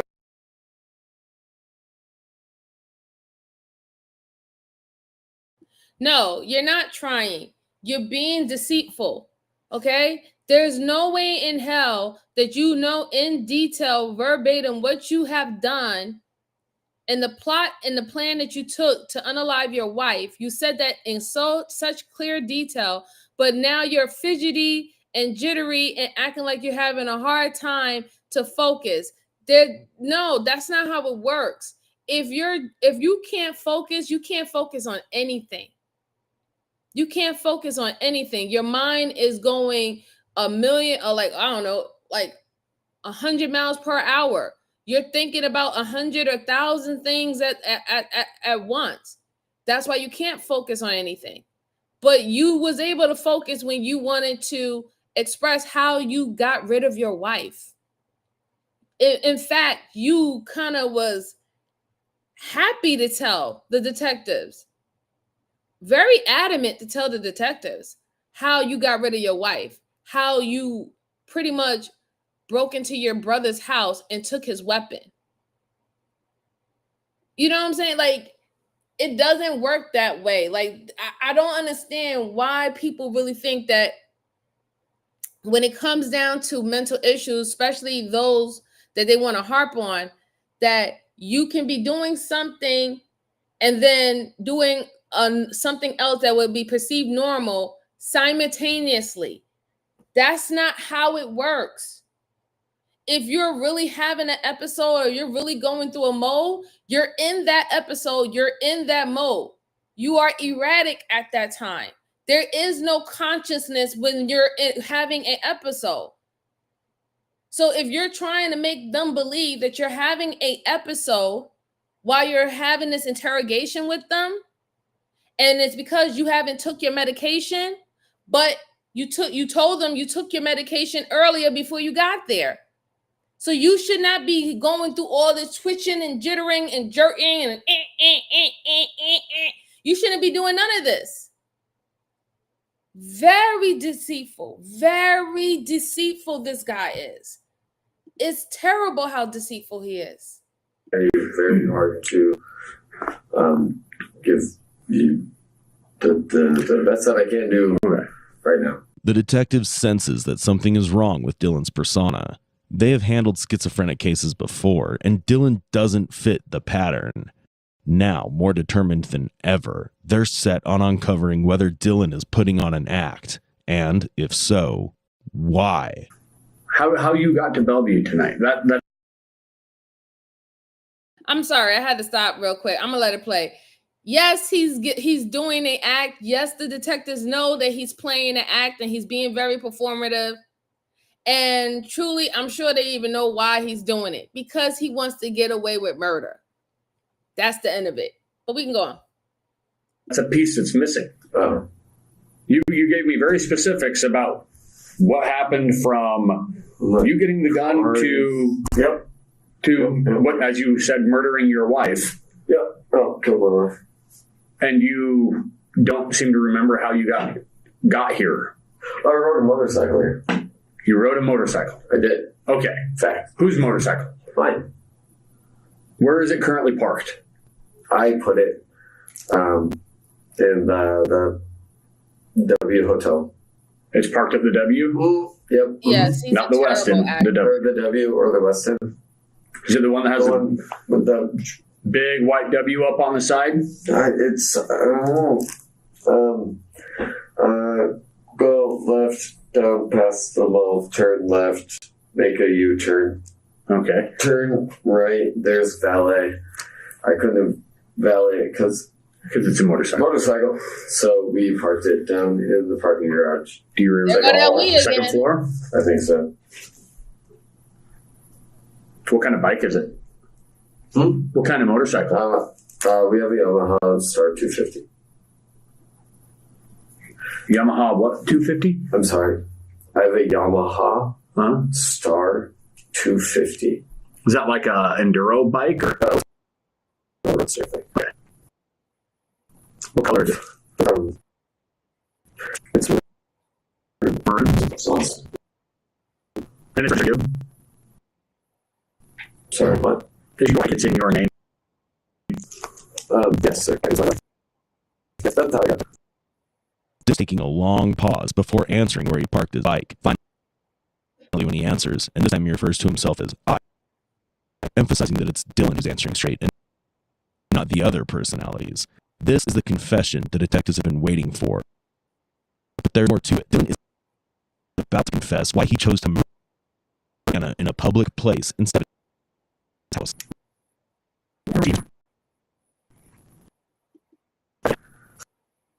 Was she on the bar? Like where? I don't know. I mean, probably didn't. Okay. She's probably been the Okay. Was she with somebody or was she by herself? Oh, she was with the guy. Okay. She was with the guy she was. Okay. And she used to work there. The guy she was fucking. How long was he there? I guess he was there for months. So I'm gonna let it play out, but now I definitely understand why he did what he did to his wife the way he did. He wanted to humiliate her. It was a humiliation ritual for her to be gunned down by him in the bar that she worked at, knowing that she has co-workers, friends, and the guy was there. He's actually very happy that he killed her in front of everybody. He wasn't trying to cover it up. He want everyone to know that I took my wife's life because she's a cheater. The only thing is, even though he doesn't feel any remorse about what he did, he doesn't care. He already said to the detectives that I don't have a wife. Sir, you didn't feel like you had a wife before you even killed her. You didn't feel like you had a wife. Like I said, she was disposable to you from the get-go. You're saying that she was dealing with this guy for months. That means that you've been thinking about this for months. You've been wondering how you was going to get away with this. You wanted to do it public to embarrass her, humiliate her, make it something that her broadcast to her family. You wanted to make a scene and cause a scene, put your footprint out there, but you don't really want to deal with the consequences. So what you did was, like I said, probably went to the VA and said that you was going through PTSD, went through all the screenings and stuff like that, came back with schizophrenia and depression and all the stuff like that. They gave you medication, so there's your alibi that you have mental illnesses. You were sitting there allowing her to cheat on you for months because you knew that you was going to handle it the way you wanted to, when you wanted to, and how you wanted to. And then when you had the audience that you needed, the guy that she was dating, her being at work, her coworkers and her bosses and all of them around, that was the perfect time for you to humiliate her. Also in death too. This guy is devious. He's very devious. He has no good intention, no goodwill at all, whatsoever. Whatsoever. and took advantage of the fact that she was working lots of hours and spent a lot of time there with her. And then they started hooking up, and that's cool. And I tried to really nice stuff for her, and we was really upset. Just really upset and distraught about a lot of things, and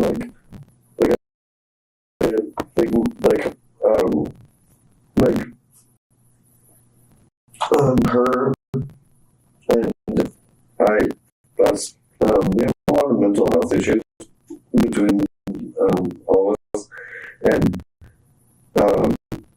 we always kind of agreed that, whatever it was, we'd always just talk about it and work it out together. And we always did. And we'd sit down, have dinner, hey, I hate it when you steal all the yellow crayons. Fake example. Sorry, won't steal the yellow crayons anymore. And we always did. For 4 years.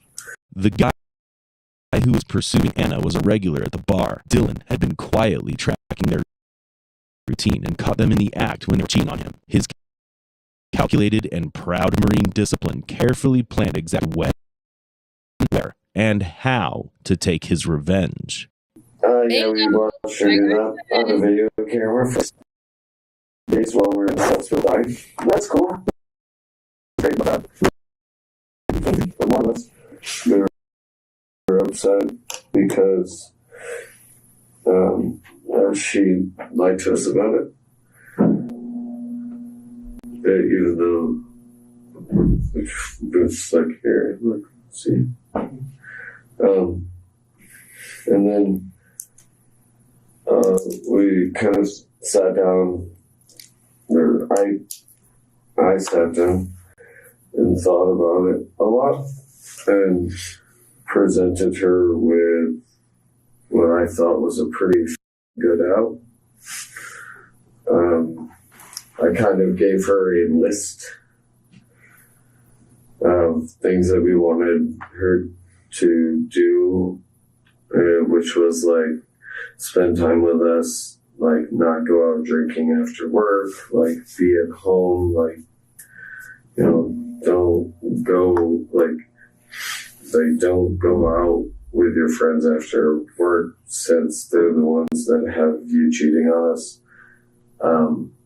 And on my part, I said that we would go to PTSD support group classes and more mental health care classes, because I do all my health care. He's beyond my line so much. It's ridiculous. Tried to hire a lawyer or something and sent all this stuff.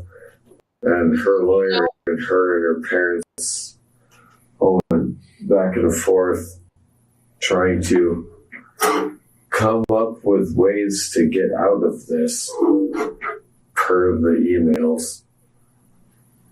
And, what if we said he did this? Or what if we say he did that? Which is just defamation of character. And quite honestly, we didn't appreciate that. We didn't like it at all. That someone would, for monetary reasons, say, well, this is what we're going to lie about to someone else over. And we didn't appreciate that. Okay. And so we made sure that that wasn't an issue anymore. All right. Well, Dylan, it sounds like you did everything you could do to try to fix. Tried to do everything in our power to make it happen in the best way. Dylan indirectly admits his jealousy and confesses the real reason why he killed Anna.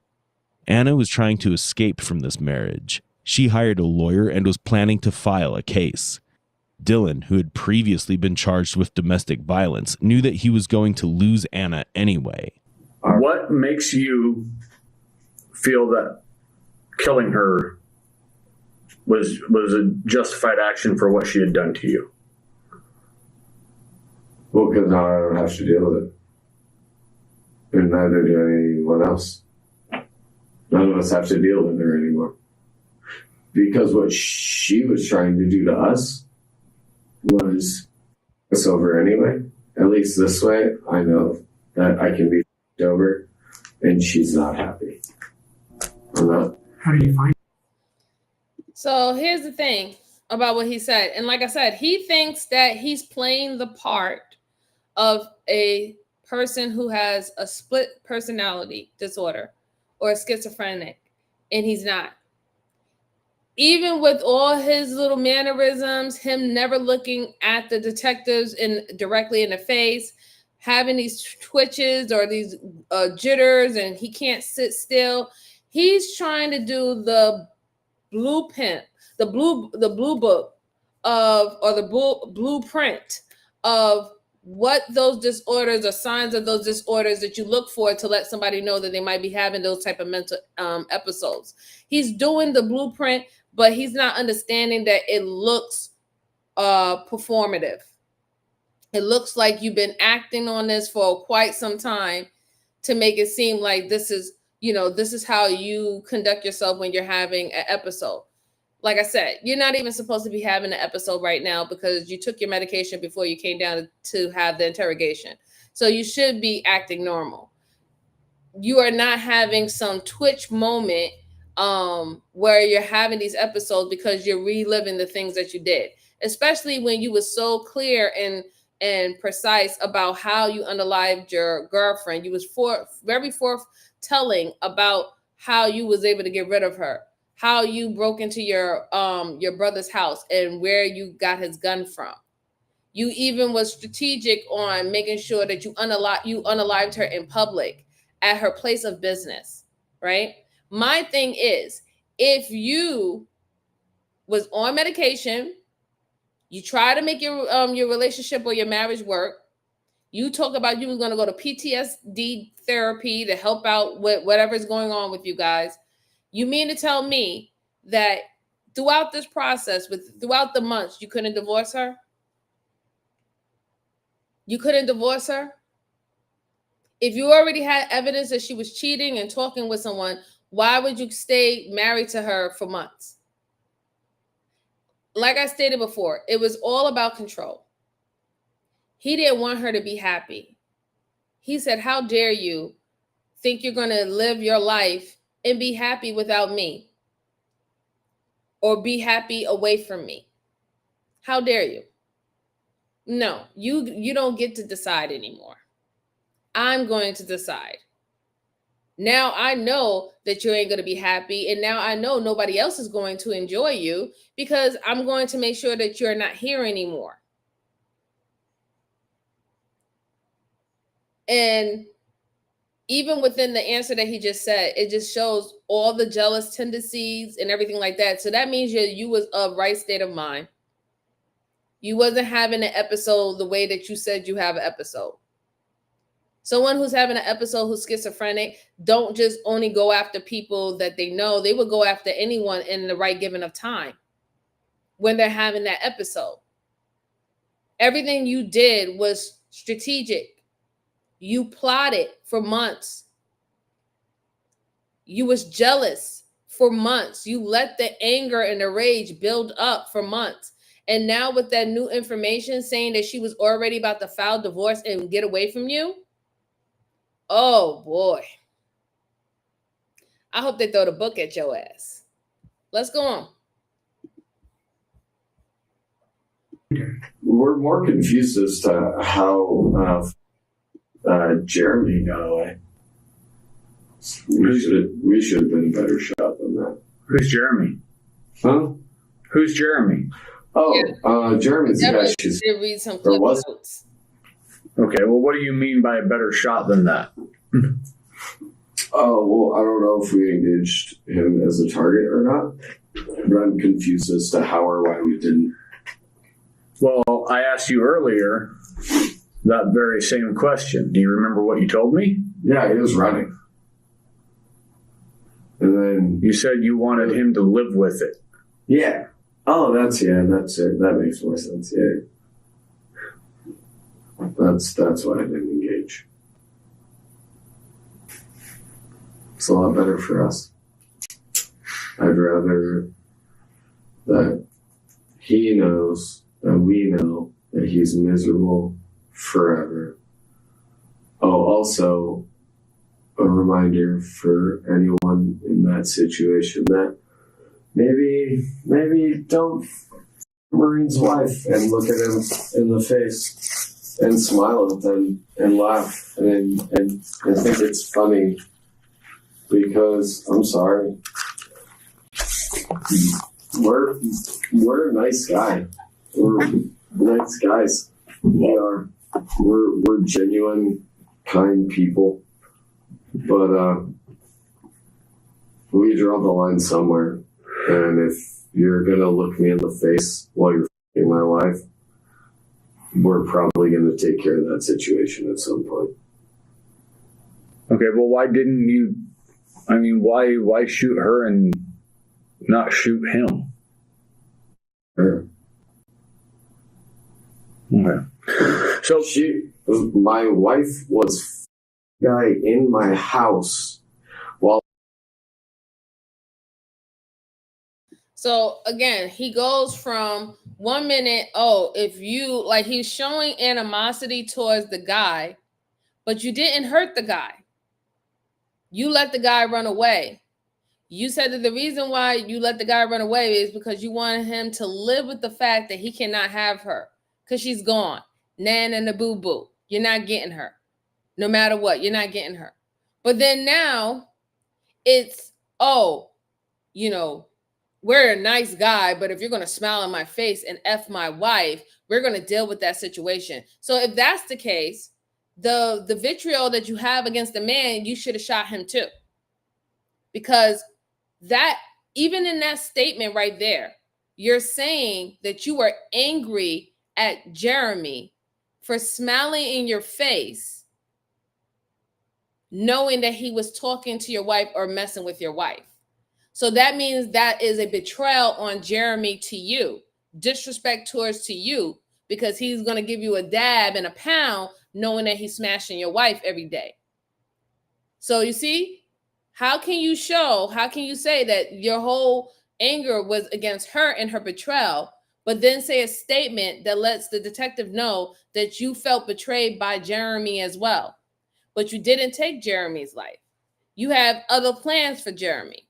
You wanted Jeremy to live with the fact that he's going to feel guilty that he caused this woman to lose her life. That's bad. That's really bad and wicked. I had a collapsed lung, dying in the hospital. I get that. Yeah. And now he gets to live with it. So I'm sorry, and I'm trying to be you're being honest, and I appreciate that, man. Full as I can, but I get it. You can't tote yourself around and be like, oh, I love military and I respect this and I support this, that, and the other thing, when your husband suffers from mental illness, and rather than spend time with them, you go and some other dude. And just like, maybe it's just us. Finally, he admits the reason behind killing his wife, Anna. As suspected, it was his jealousy and wounded pride that took Anna's life. Also, Dylan indeed had thought to kill Jeremy too. Perhaps even tried to shoot him, but failed. To protect his pride, he lies about leaving him so that he'll live with it. But the truth behind that day may never be fully known, what Dylan actually thinks, because he never admits why he let Jeremy go that day. There's no way she is stupid enough to not think about the fact that we have 360 degrees worth of security cameras on property. Okay. And that the living room and kitchen are also under surveillance. Not the bedroom, not the bathroom, not the guest room. Do you have this on like a web-based thing? Is it like a Ring camera system? It's totally like a Ring camera system. Okay, so you view it on your phone. Yeah, but I can't view it on my phone anymore. Because once she realized that we could see it, she changed all the passcode stuff on her app so we can't see that. Well, what was the system? Do you remember the name of it? It was Ring. Ring? Yeah. Okay. Yeah. And you have that on your phone still, even though she changed the passcodes? You have that on your phone still, even though she changed the passcodes. I had the app on my phone. I can't use it. Okay. Let me ask you this: what kind of phone do you have? We have an Android phone. Okay. Or not an. We have a Google phone. Okay, but it runs an Android operating system. Okay, it's a Pixel. Would it be all right if I got the passcode for that? No. Sorry. Okay. No, I mean you've been cooperative to this point. The reality is I'm gonna have to get into the phone one way or the other. It's a little easier if you give us the passcode, and we still have to do the warrant process and go through all that stuff. But Bon chance. What's that? I said bon chance, one of me. Okay. He said no because he knows that everything he was searching on it, everything that's on his cloud, everything that's on his Google account is all there. And it's going to show that he was in his right state of mind. And if what he did to his wife has nothing to do with his PTSD, his schizophrenia, his bipolar issues, it had nothing to do with it. That's why he doesn't want his phone. You were not having an episode when you was plotting and planning for your wife. In fact, you was in a conscious mind. You knew everything that you was doing. You knew why you wanted to do it. You knew why you wanted to do it public. That's why he said no. Because all you have to do is just look at his search. You could look at his search. You can also look at somewhat of the history of the type of things that he was saying to his wife. Really, truly, I believe that they were separated.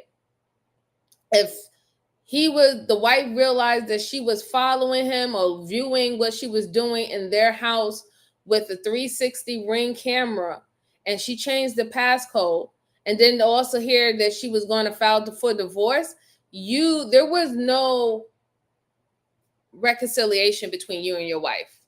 She was done. My bet is that she was done and she was just trying to get the legal framework out. She probably had left you and been separated and started dating a guy because y'all been separated all those months while you're tracking her and following her every move with the guy. You were not together. You weren't together. You were separated with your wife. You were separated. And you was mad that she moved on and she found another guy that she was talking to and dating with. That's what happened. You was mad. You knew she was about to divorce you. You knew that that's what's happening and she wasn't coming back. So you sat there and you followed them and you stalked them and you plotted this whole entire thing. It has nothing to do with his mental issues at all. Mind you, he's a full-blown psychopath to me. A deadly one. Very, very dangerous. Very deadly. But whatever issue that you have mentally, it had nothing to do with causing you to do this to your wife. You would have did this to your wife regardless, because that is your character.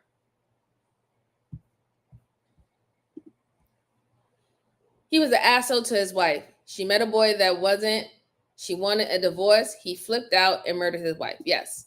She was legally still his wife, legally, but they weren't together. He tried to play the story to make it seem like they were still working on their marriage. No, she had been tapped out a long, long time ago. She'd been tapped out a long time ago. You just didn't accept it. No, I can't see the hearts on the screen. I can't. Oh, not in the system that I'm using. I can't see the hearts on the screen. That's sad. I wish I could. Oh. Dylan caught Anna cheating on him through footage from the CCTV camera that was installed in his living room. Anna, fully aware of the camera, still chose to bring another man to Dylan's house. If she was provoking him intentionally, then the consequences would be devastating. So after this, I'm going to head over to Sam's Tavern. How many rounds did you fire when you were inside? Don't remember. Okay. I have no idea at all. All right. Did she still have a house key to your place? How did she get into your house when you were in the hospital?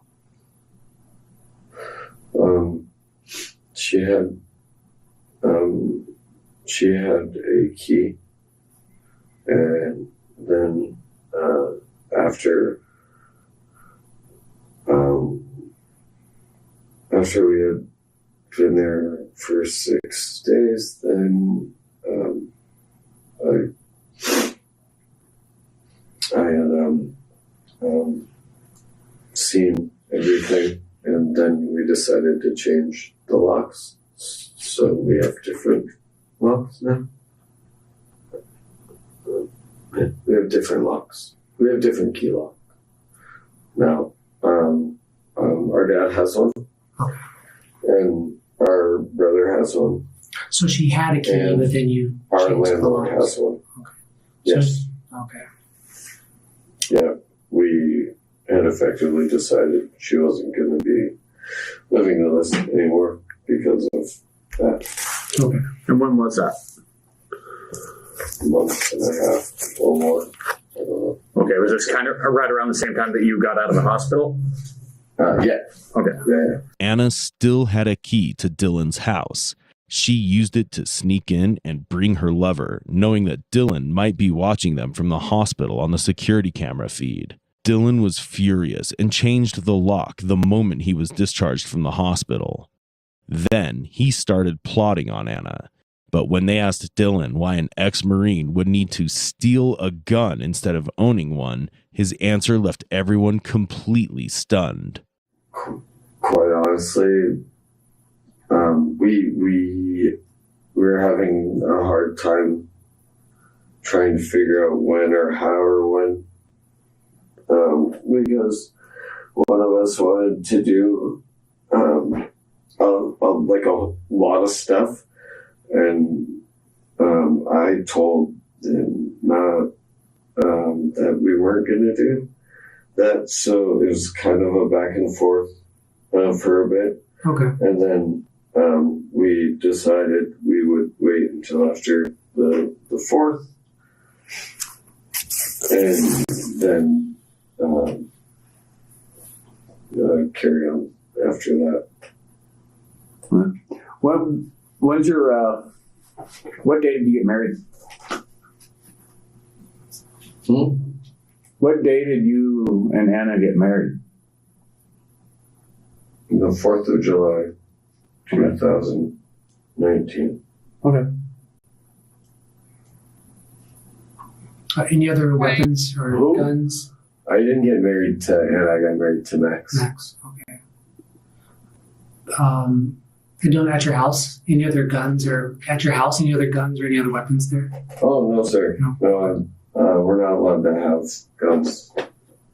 Okay. So you've said that a few times. Why aren't you allowed to have guns?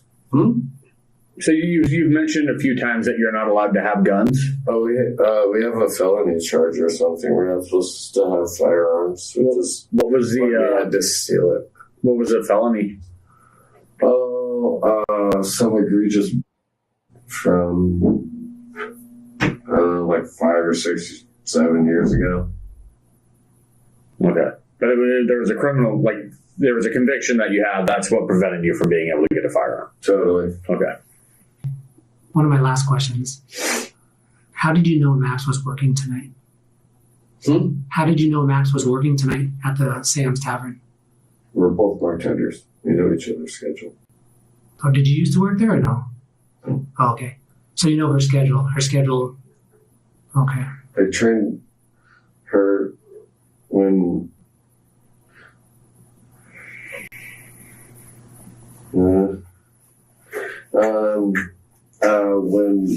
when we bartended at Daniel's, we trained her from no job to a job. Trained her myself or ourselves.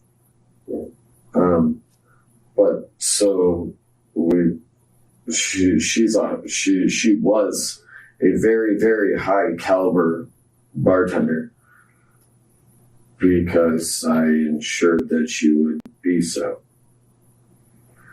That being said, we know that we all work the same days. If we're the best bartenders, we work X day for X day.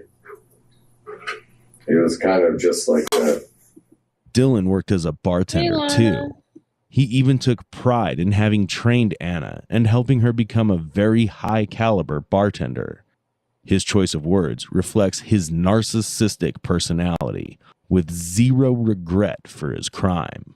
And earlier you mentioned, you commented a couple of times, like, I don't want no one else to get hurt. Yeah, we don't want anyone else to get hurt. Yeah, that was quite disturbing, really. He wants to take clout for training her for being a great bartender. However, I guess her being a great bartender made other people see how great of a bartender she was, and that was a problem. The simple fact is, even if you're a bartender and, certain bartenders have certain schedule, be honest. The reason why you knew her schedule is because she was your wife, right? So you knew what time she had left to go to work, and you knew what time she came in. You don't know Matt's schedule. You know Matt's schedule because you were staking out that bar. You were staking out that bar knowing when he came in and what days he worked with your wife and when he didn't. It's not just because you used to be a bartender that you knew exactly the shift. No, you knew that he was going to be present that day. But even bartenders have days off. So how do you know what day to come in that he was going to work if you didn't somehow get his schedule to know that he was working that day? Whew. Bruce said, I trained her. We trained her. You don't change personalities in seconds of each other. Right, exactly. It's all performative. Is that why you waited until the end of closing before you went into? Absolutely. Okay. That's why we waited. Yep. How long were you outside waiting before you actually went in? We were outside for 3 seconds. How long? Oh. We just walked in. We walked from where we were to where we were, and that was it. Okay. All right. Gotcha. Last question. Some people, they barricade their doors, they put booby traps in their houses and stuff like that, for security. I have no booby traps or anything that would harm or hurt anyone on the location where we live. All right. Nothing on the doors or any windows or booby traps or okay. All right, it's good to know. Good to know. Like that. Yeah, anyone who would approach anything on my property would be safe. There's no issues.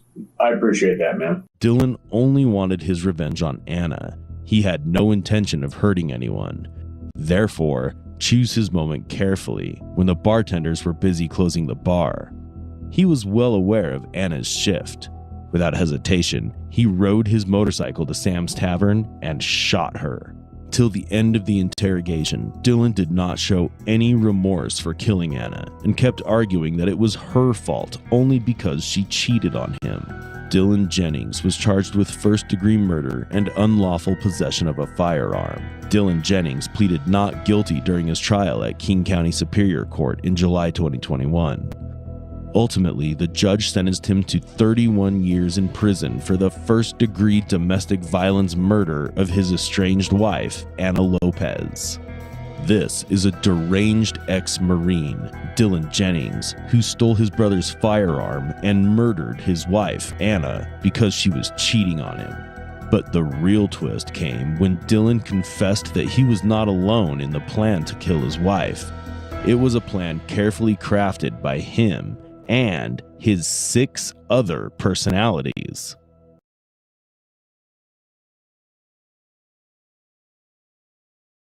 Yeah, tell you the truth, I still don't believe him. I don't think he is as schizophrenic or bipolar the way that he is. A lot of the stuff that he was doing was performative. I'm glad that we was able to finally get through a case with very few interruptions. Guys, I was so frustrated today because I really wanted it to go smooth, but then we had the little storm and all the stuff like that. So I apologize, and I just appreciate the ones who was able to still stick around. I know it's kind of hard because, you know, video quality is very important when we're doing live stream. So I don't hold anything against anyone who could not, stay while it kept on going through mishaps and buffering and stuff like that. I truly appreciate the ones that did.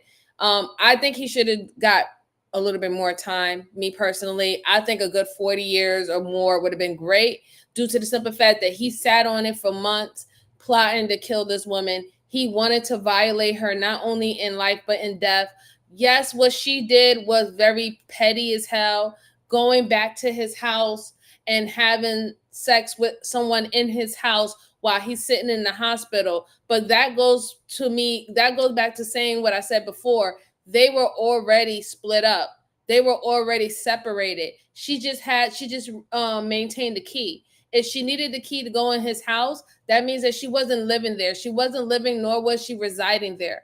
What he thought was, when he was in the hospital suffering whatever he was suffering with, he thought that by him being in his need, she would come and be a wife to him. But she was already mentally checked out and emotionally checked out of the marriage. She did not care. So when she went into the house to smash and stuff like that, yes, she was being petty. She was being petty. She OD. She violated. She wanted him to see that. Still don't give you right to unalive her the way that you did. It still doesn't give you the right to do that. But all this whole manipulation kind of thing that you was doing with the detectives, and I'm surprised the detectives let you play it out the way that they did, and they didn't really go hard with you because they already got you to confirm and admit that you did kill her. So pretty much half the work was done just on that statement alone. Them finding the intent and the motive and the weapon, that's what they needed. They got all those things. Whether they believe everything that you said, no. Whether they believe that they was talking to 2 people at the same time, or 3 people or 6 people at the same time in the interrogation, I likely don't think that. But it's funny how the video essay is stated that he went into pleading not guilty for unaliving his wife when he admitted in the interrogation that you unalived your wife and you did it because she was cheating on you. So that goes to say that I was correct. The mental insanity plea, that's what he thought that he was going to get. Obviously, with all the evidence, the interrogation alone, also getting access to his phone, seeing his Google search, his emails, everything, whatever not, for him to plot this out for a month, when all that went into discovery for the judge and the jury to see, they also believed that he was not going through a mental episode when he decided that he wanted to kill his wife. It was all strategic. He waited in the cut. He made her feel like she was comfortable. He made her feel like she was getting away with everything. And then ultimately he took her life. Rest in peace to this poor woman. Like I said, I don't think that what she did was right. And I don't advise any women to do anything like that, because men are crazy, right? And the worst thing that you could possibly do to a man is bruise their ego. They will kill, they will destroy, they will pillage, they will do anything by their ego being messed with. So unless you want to deal with that consequences, I don't advise it. Not even to be petty, not even to have a one-up, not even to just be right in the moment. It's not even worth it, because they can get very deranged at that point, right? So you got to think about your safety and the safety of others, even the safety of your family when you're dealing with individuals like that. So guys, I appreciate you. That was the last case that I had for you today. I hope you enjoyed all the cases. They were very interesting. I enjoyed them, so I hope you did. I won't be back tomorrow. However, I'll be back the following day. I will send out the notifications early. I know some people are still saying that they're not receiving a notification. I'm sorry that's happening. I don't know why that's happening. YouTube don't want me to be great. It is what it is.